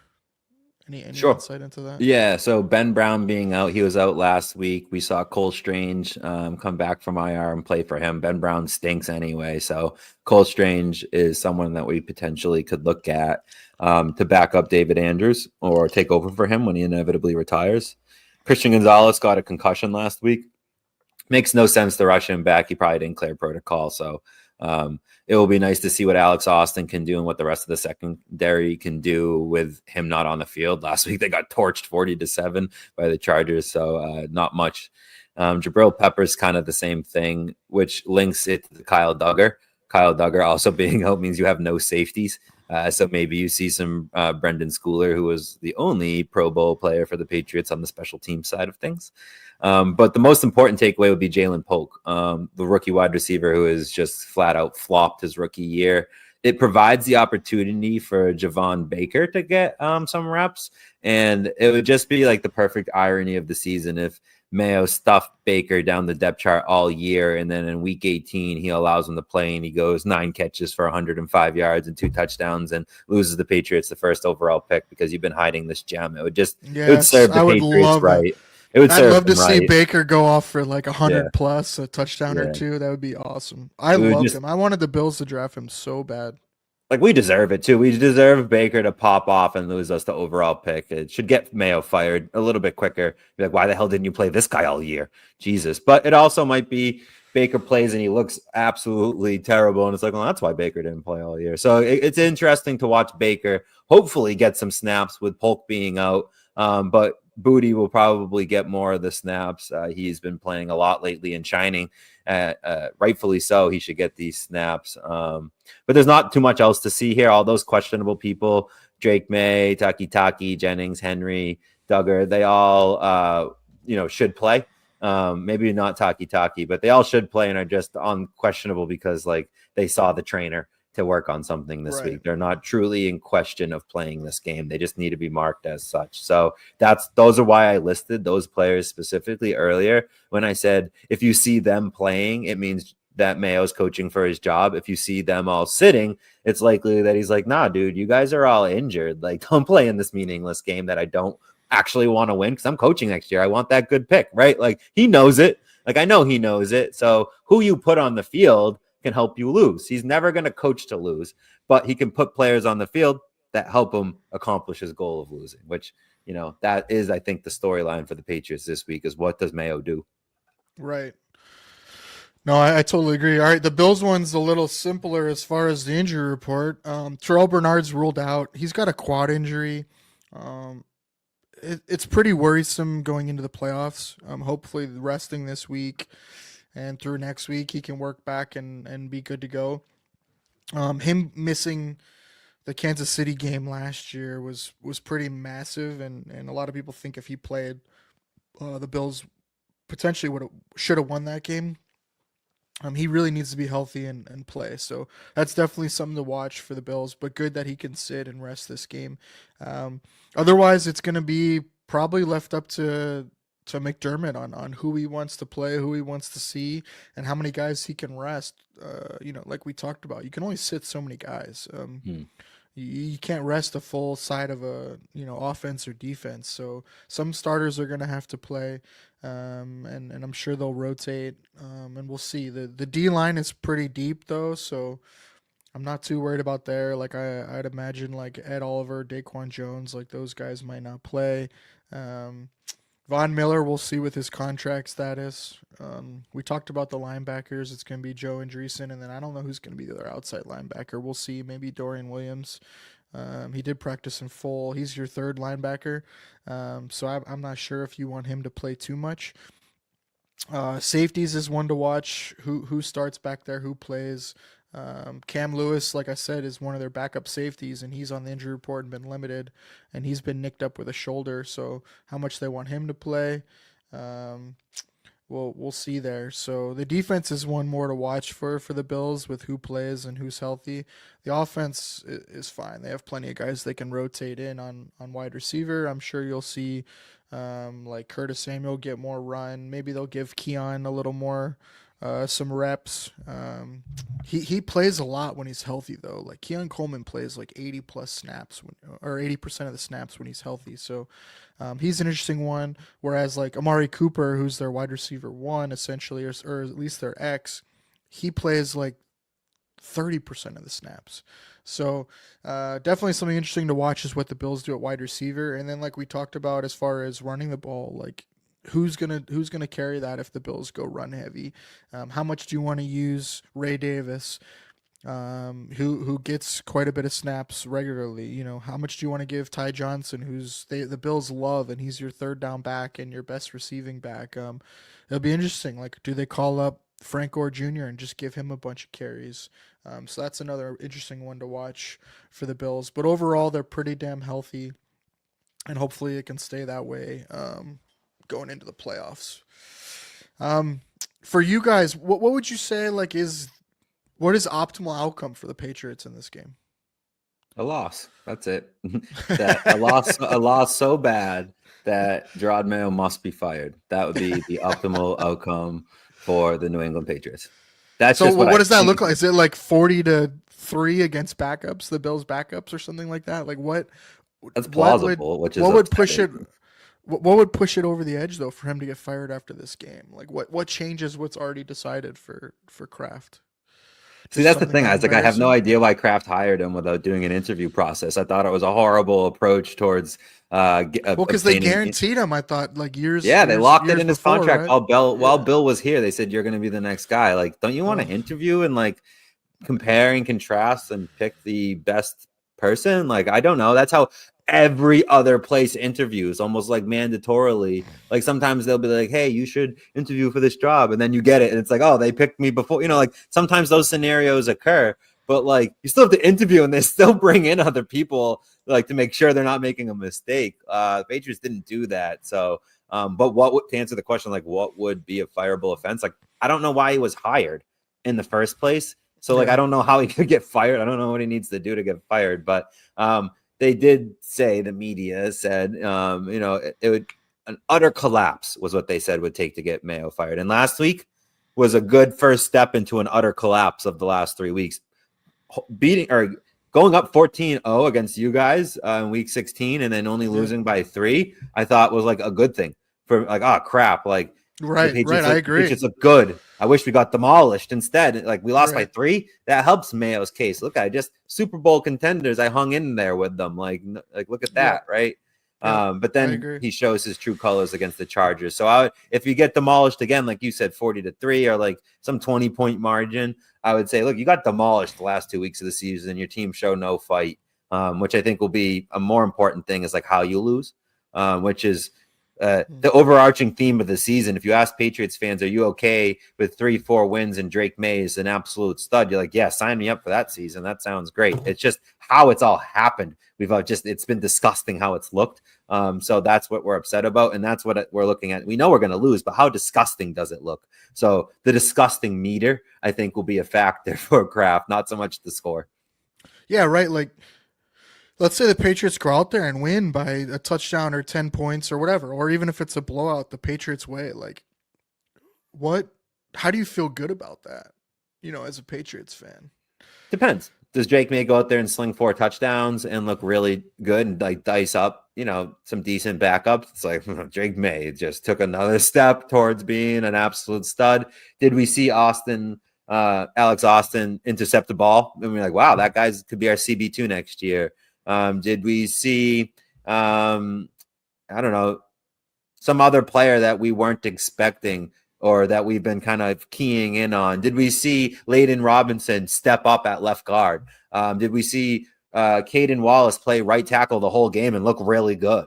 Those would be some things. And we won by 10 points. It's like, all right, like I didn't like winning and sliding down to the 4 pick, but there was like some questions that might have been answered in that game. That was actually not that bad. That's how it could be a win for the Patriots. But do I think that's going to happen? 5% chance.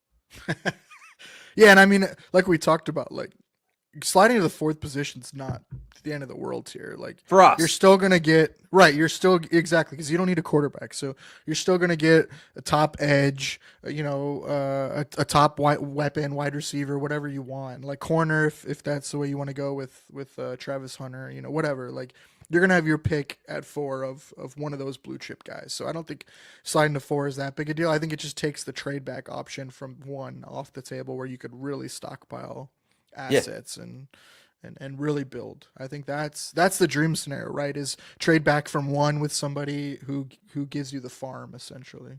Well, you also could throw to play devil's advocate. I agree with you, but the 4 spot might be an attractive spot to trade with because you don't have to give as much up. A quarterback needy team will go to 4 and get the player they want. And they're like, I don't want to pay for the 1 spot. Yeah. Right? That's too much cash. Yeah, if Ward or Sanders is still 4, totally. You could slide back to like 7 or something. Yep. Pick up another first. Get a wide receiver if you didn't get T. Higgins in free agency. And again, every pick is if you didn't get this in free agency, if you didn't address this already, if you don't already have a plan, if things didn't, there's too many dominoes that happen before the NFL draft to think that that's going to fix everything. And then a lot of people think you draft these rookies and they come out and they're studs year 1. And a lot of time it takes them 2-3 years. Like we want to win freaking next year, the year after. So like, I would like to see them address all of their needs through free agency and then readdress them all through the draft. That would be the best approach, I think. Yeah, no, I don't disagree with you. All right. Well, what do you got for your hypothetical props? Depending on the lines and how they get released.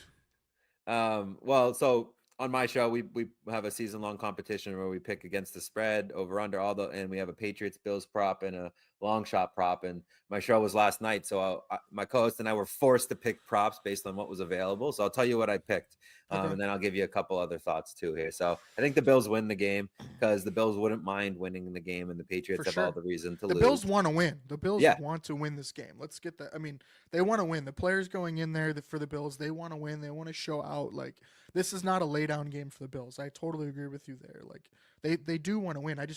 You're not going to see any crazy game plans or any crazy.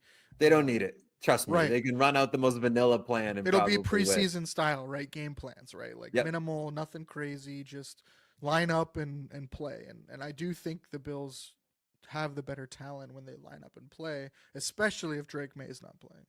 Your backups against our starters is still not a fair matchup, I would say. You're still better than us. But it is a preseason type affair. And in the preseason, you always take the points. And it could get wild, right? Turnovers, right? big plays, busted coverage. Totally. Yep. So I'm taking Patriots with the 3 points that they're being given, just because you always take the points in these scenarios. Yeah. But especially with the hook, 3.5. Yeah, if you want it, 3.5. Some books have a 3. I'm sure you could. It's 3.5 right now on FanDuel. Yep. We like that. I'm definitely, for disclaimer, if you're betting on this game, you're a savage. First of all, like, who are you? That is like we're talking like hypothetical fun here because like I'm not actually putting any of these bets in. This is Monopoly money, please. Don't use your real hard-earned money. Holy crap! Call 1-800. I have a gambling problem or whatever the hell it is. If you're actually gambling on this game, but I digress. The over-unders at 36.5, and when over-unders are this low, usually the under is hitting. It's usually this low for a reason. Although I'm fading that. I'm fading that this time. I'm going over, and the reason is I think it could be a defensive score. I think that 3 touchdowns of the Bills could probably score in this game, which doesn't put you too far away from what the Patriots would need to put up, a touchdown or 2. So I think the over hits just because the fluky things can happen, and this is a really low over under, and sometimes you have to gamble, right? So that's kind of why I go with the over here. But like, who knows? Like, who the hell really is guessing? We don't even know what players are playing. Like, we don't know how long the players are playing that we know are going to play, and the players that, no one knows anything about this game. The coaches might still be deciding, so too tough to tell. But when it comes to props, it's even harder, especially when they don't put any lines out there. I took Patriots as the last team to score plus 100. Reason being is the game could just be freaking over at one point. Patriots, score some points, and the Bills have no energy to fight back. They've won the game at that. Don't care. Yeah. So, and plus money, hey, why not? Plus 100. But if I was to actually be gambling on this game, maybe I would look for like a defensive turnover for Mitch Trubisky for the Patriots. That might not be a bad bet to take there. Hunter Henry got 0 yards last week. That's super weird. We talked about this last game.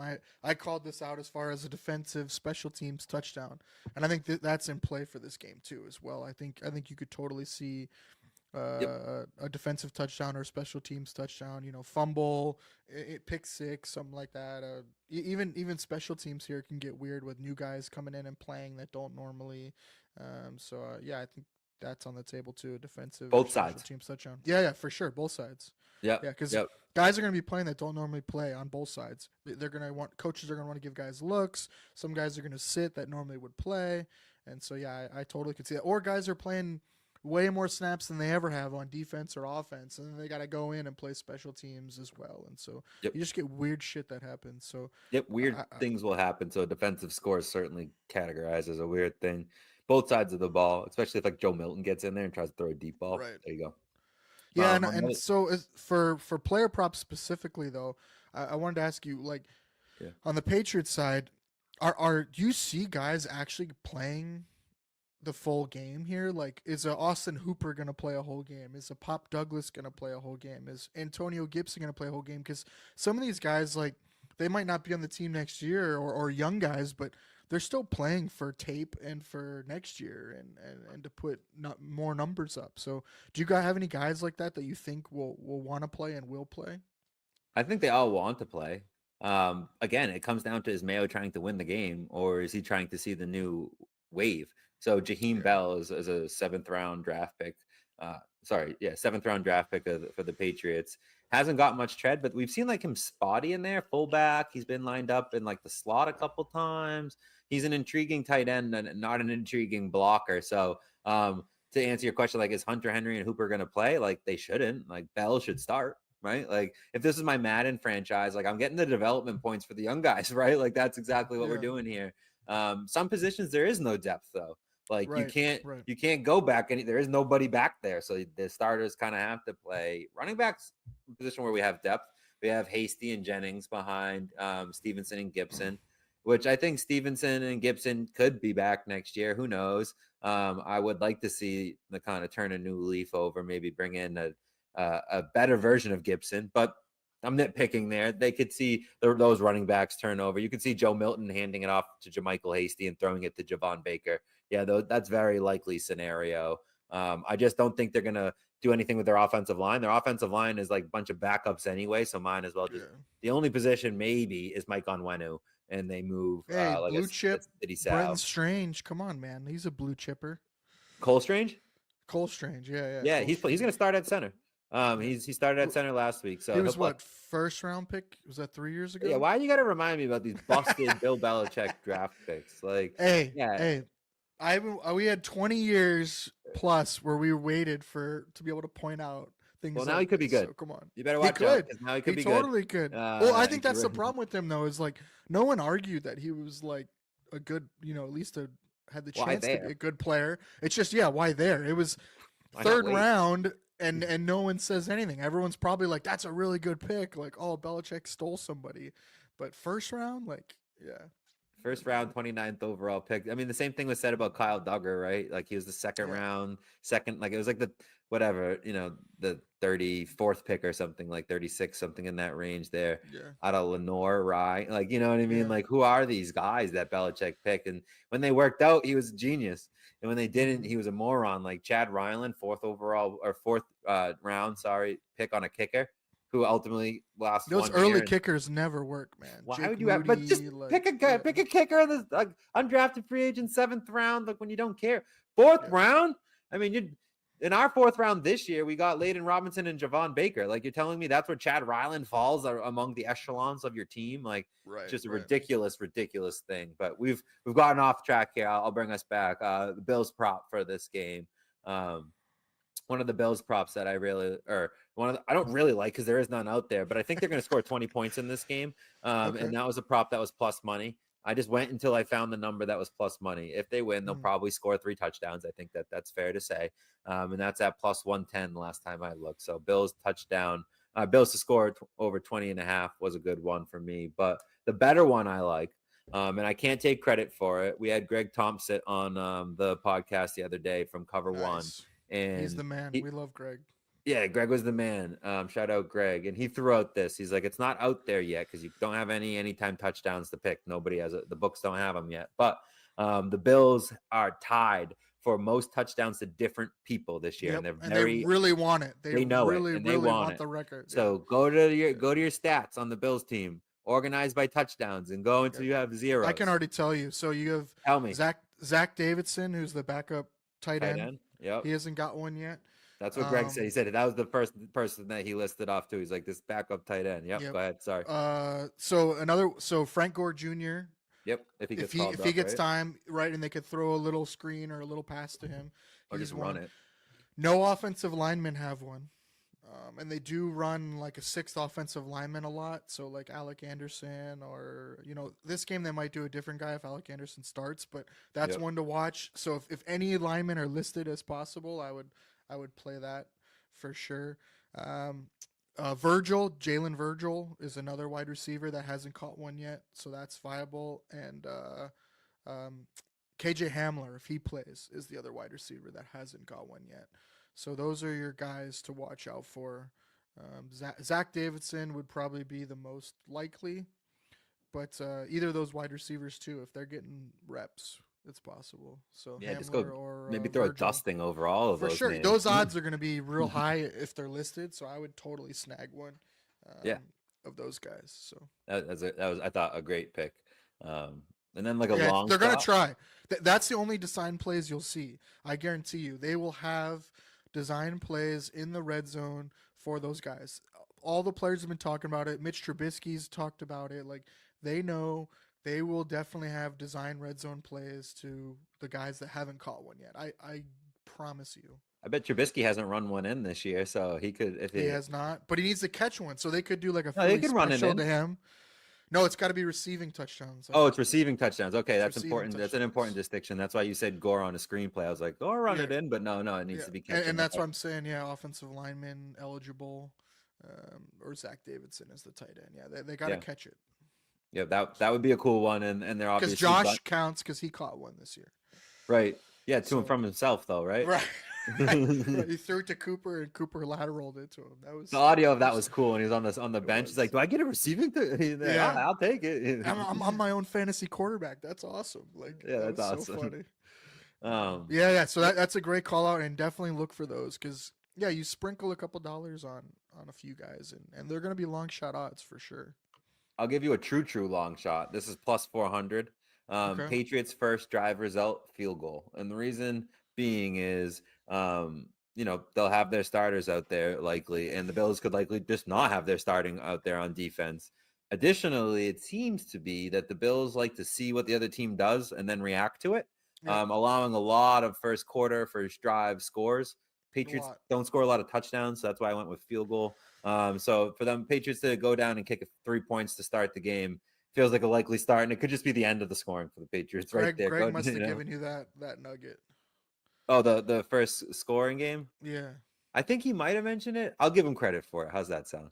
Yeah, well, it's just something the Bills like to do. They play really vanilla, the opening drive, the scripted plays. They don't want to give away any information, right? The whole point of the scripted play is for people that don't know, right? Is the offense wants to show different formations and different things to see how the defense reacts to it, right? And so the Bills' thinking is, well, if we don't react to it and we just run our set defense, then there's nothing for the offense to build off of after that, right? And so then the Bills will then react to those if they see those type of plays in the future and not try to give any tells. It works sometimes, but boy, do we give up a lot of first drive touchdowns. It's Week 16, right? Where we were up 14-0 and then Exactly. basically clamped us up after that. That was like the Ravens were another one. First play of the game, they run a look that we haven't seen. They ran a wham, that we hadn't seen them run on tape yet because it's earlier in the season, and 86-yard touchdown or whatever it was from Derrick Henry. Like, that happens pretty often to the Bills. You can get them on plays that they haven't seen on tape early in games. Yeah, so maybe you take a flyer. Maybe you go look at the odds for a touchdown too, or just like a score just in general. But first drive score could be a nice little long shot opportunity. But again, why are you betting on this game? You're a psycho.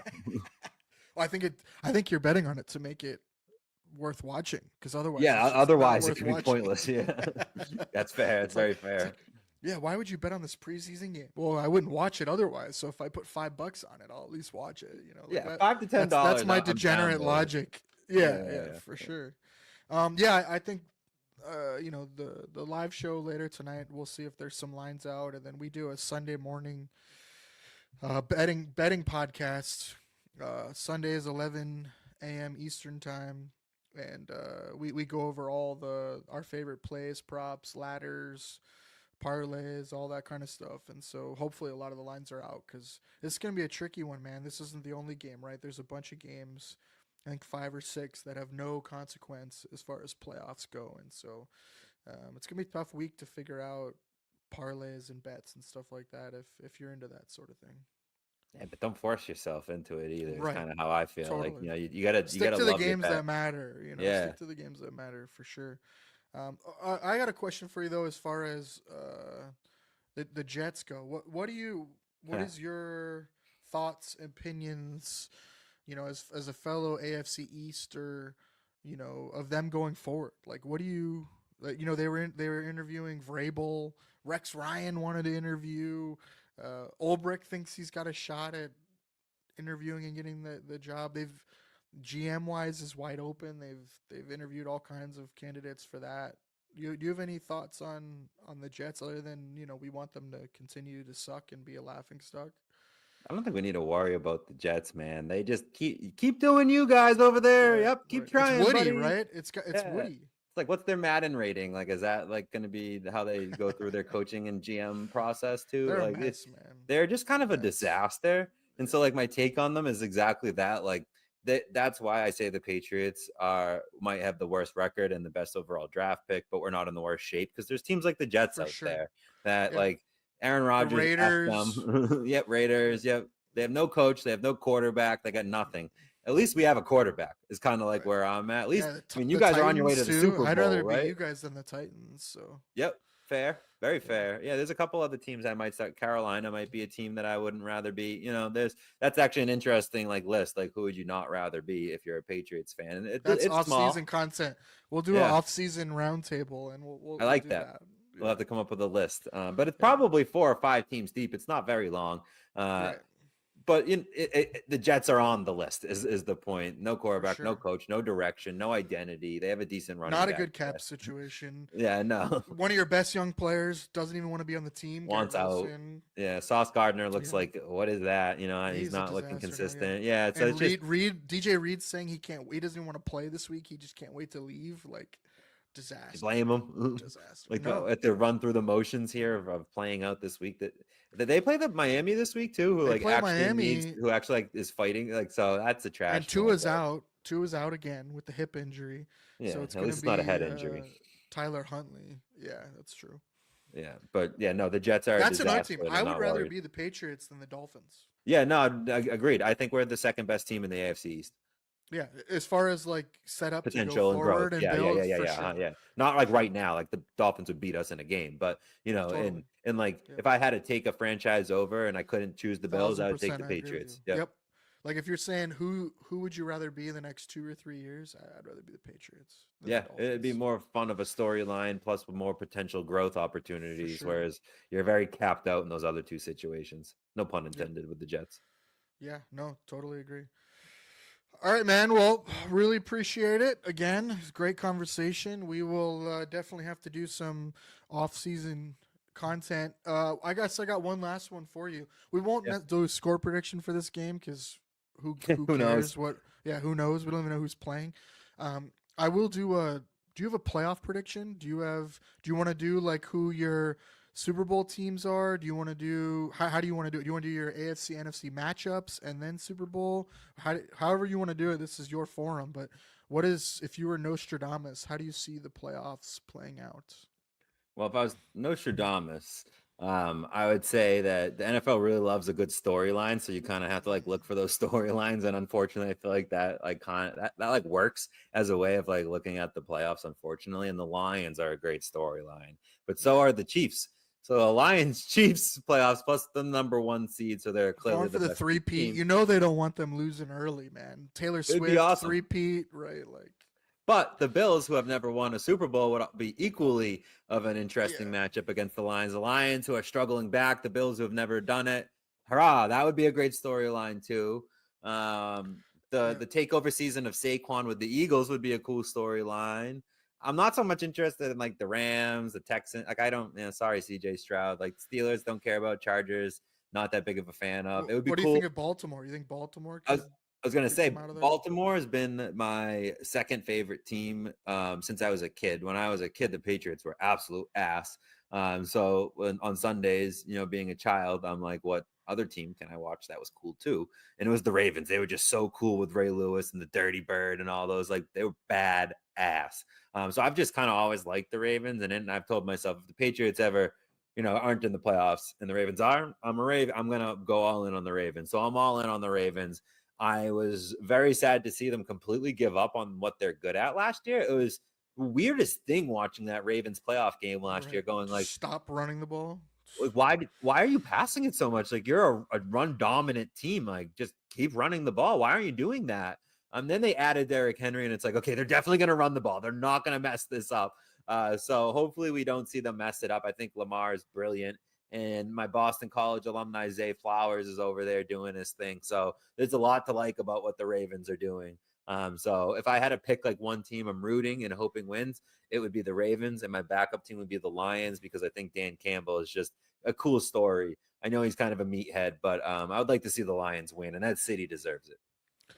Yeah, and they could be getting a couple defenders back. You know, Alex Anzalone is coming back for them. Their middle linebacker, and then there's word that Hutchinson would come back at some point in the playoffs, if not uh, before the Super Bowl. So that would be huge too. I just worry about the other defense is a sieve right now. We'll see them against Minnesota. That's a pretty big game. I think the Lions definitely need the 1 seed and to be able to rest a week. But yeah, I totally could see that. Who would you pick to right now is your Super Bowl matchup and then winner?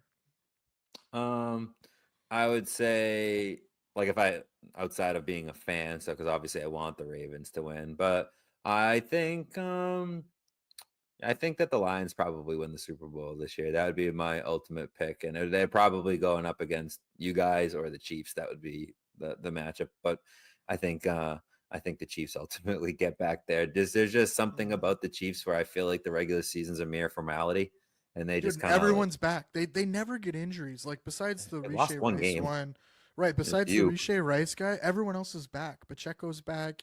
They Watson, their corner's coming back now from a broken leg, and his practice window's opening up. Like they're fully healthy, man. And you know we'll see what they do at left tackle.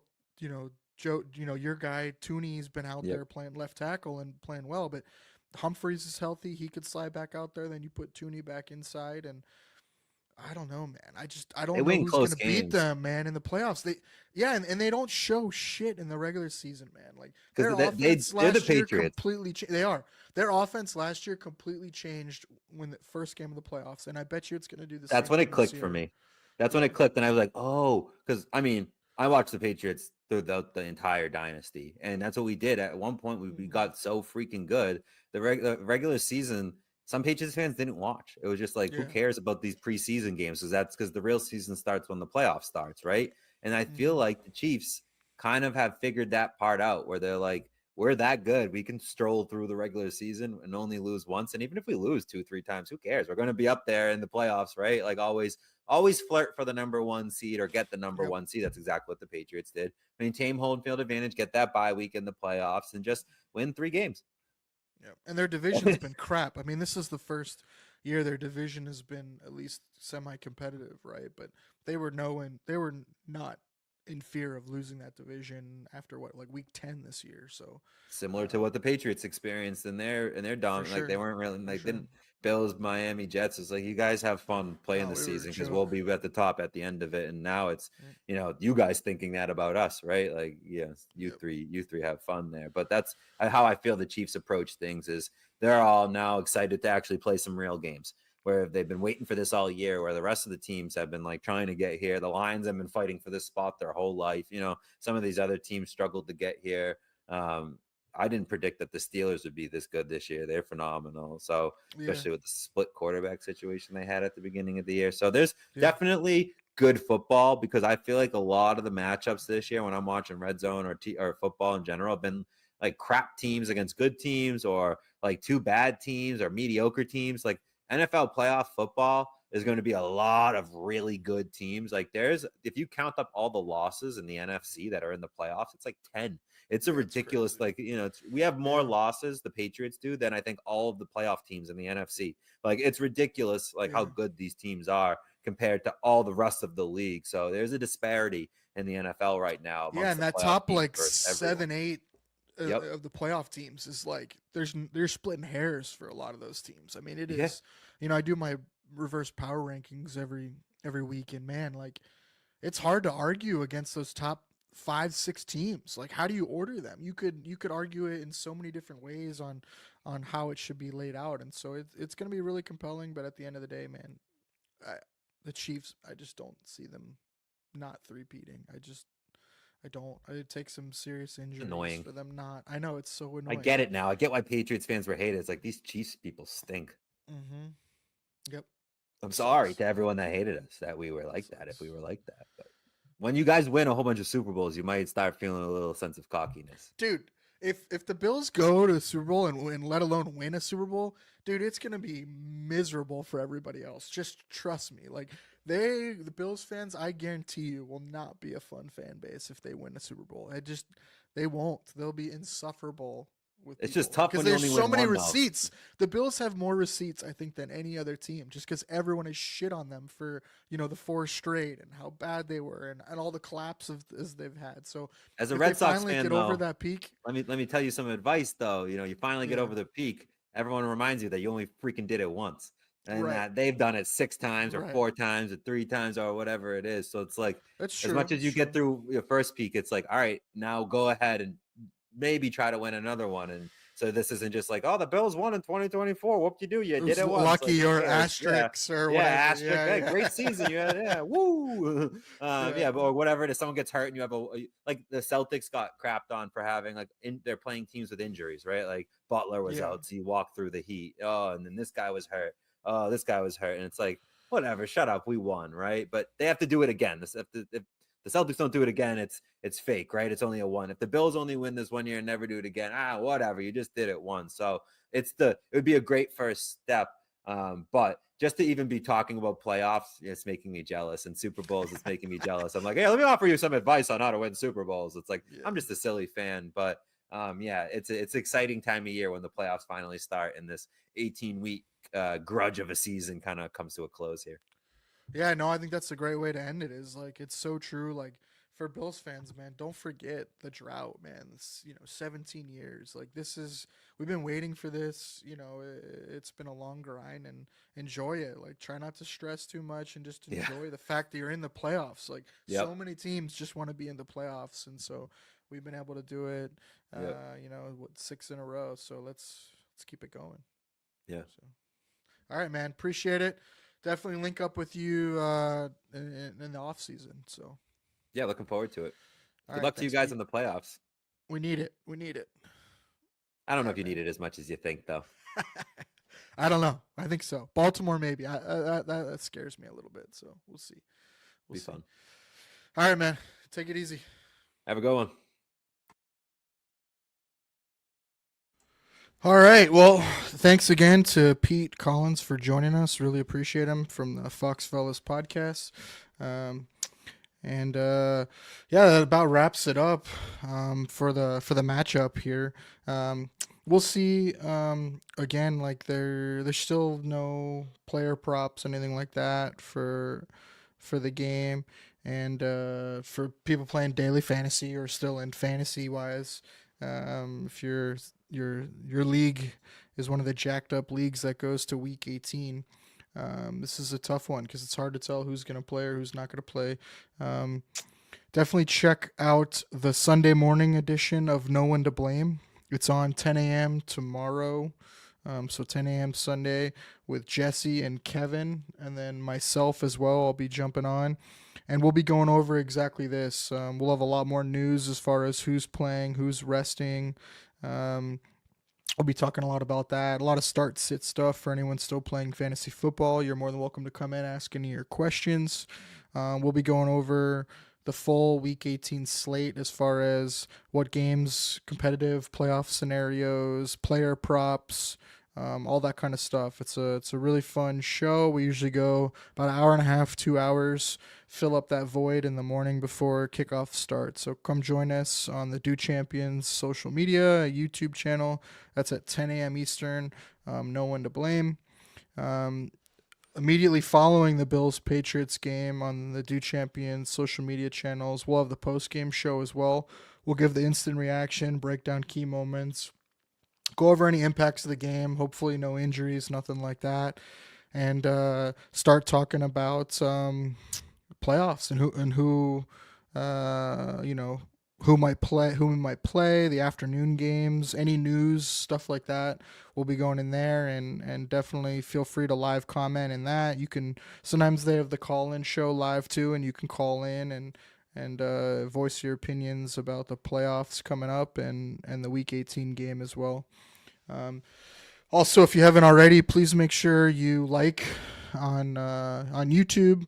It really helps us with the algorithm. Subscribe, and then on Twitter and Instagram and all that good stuff. Anytime you like any posts or subscribe, follow us. It really helps us out a lot. I'd like to thank our show sponsor again, Happy Holiday and Mackenzie Tree Farms, for supporting us this whole season. They make it really possible for us to be able to have all the access to data, using streaming services to put on the show. So really appreciate them for sponsoring this show specifically. And hopefully everyone had a great Christmas and New Year's. They're one of the biggest producers and distributors of real Christmas trees in the U.S. So thanks again to Happy Holidays and Mackenzie Tree Farms. The next episode of the Buffalo Blueprint will be next week, but I'm not sure yet what time because it depends on when the playoff games are. You know, they do the 2 Saturday games and the Sunday games. So depending on when the game is, we might shift the time for next week's episode. I'll be joined by a guest of whoever our opponent is. So whether it's the Broncos, the Dolphins, or the Bengals, I'll have a guest on from them. And we'll break down the matchup. So definitely check out social media to see when the next episode of Buffalo Blueprint will be. I'll try to announce it as early as possible. And thanks again to Pete Collins for joining me this week. Really appreciate him coming on. He came on for the Week 16 matchup and was a great guest as well. We'll definitely get him on in the off season. So thanks again, everybody. Please make sure you follow me on Twitter and Instagram at JakeFBData. And I'll catch you guys next week after the game. Go Bills. Come on, man. Only on Do Champion Network.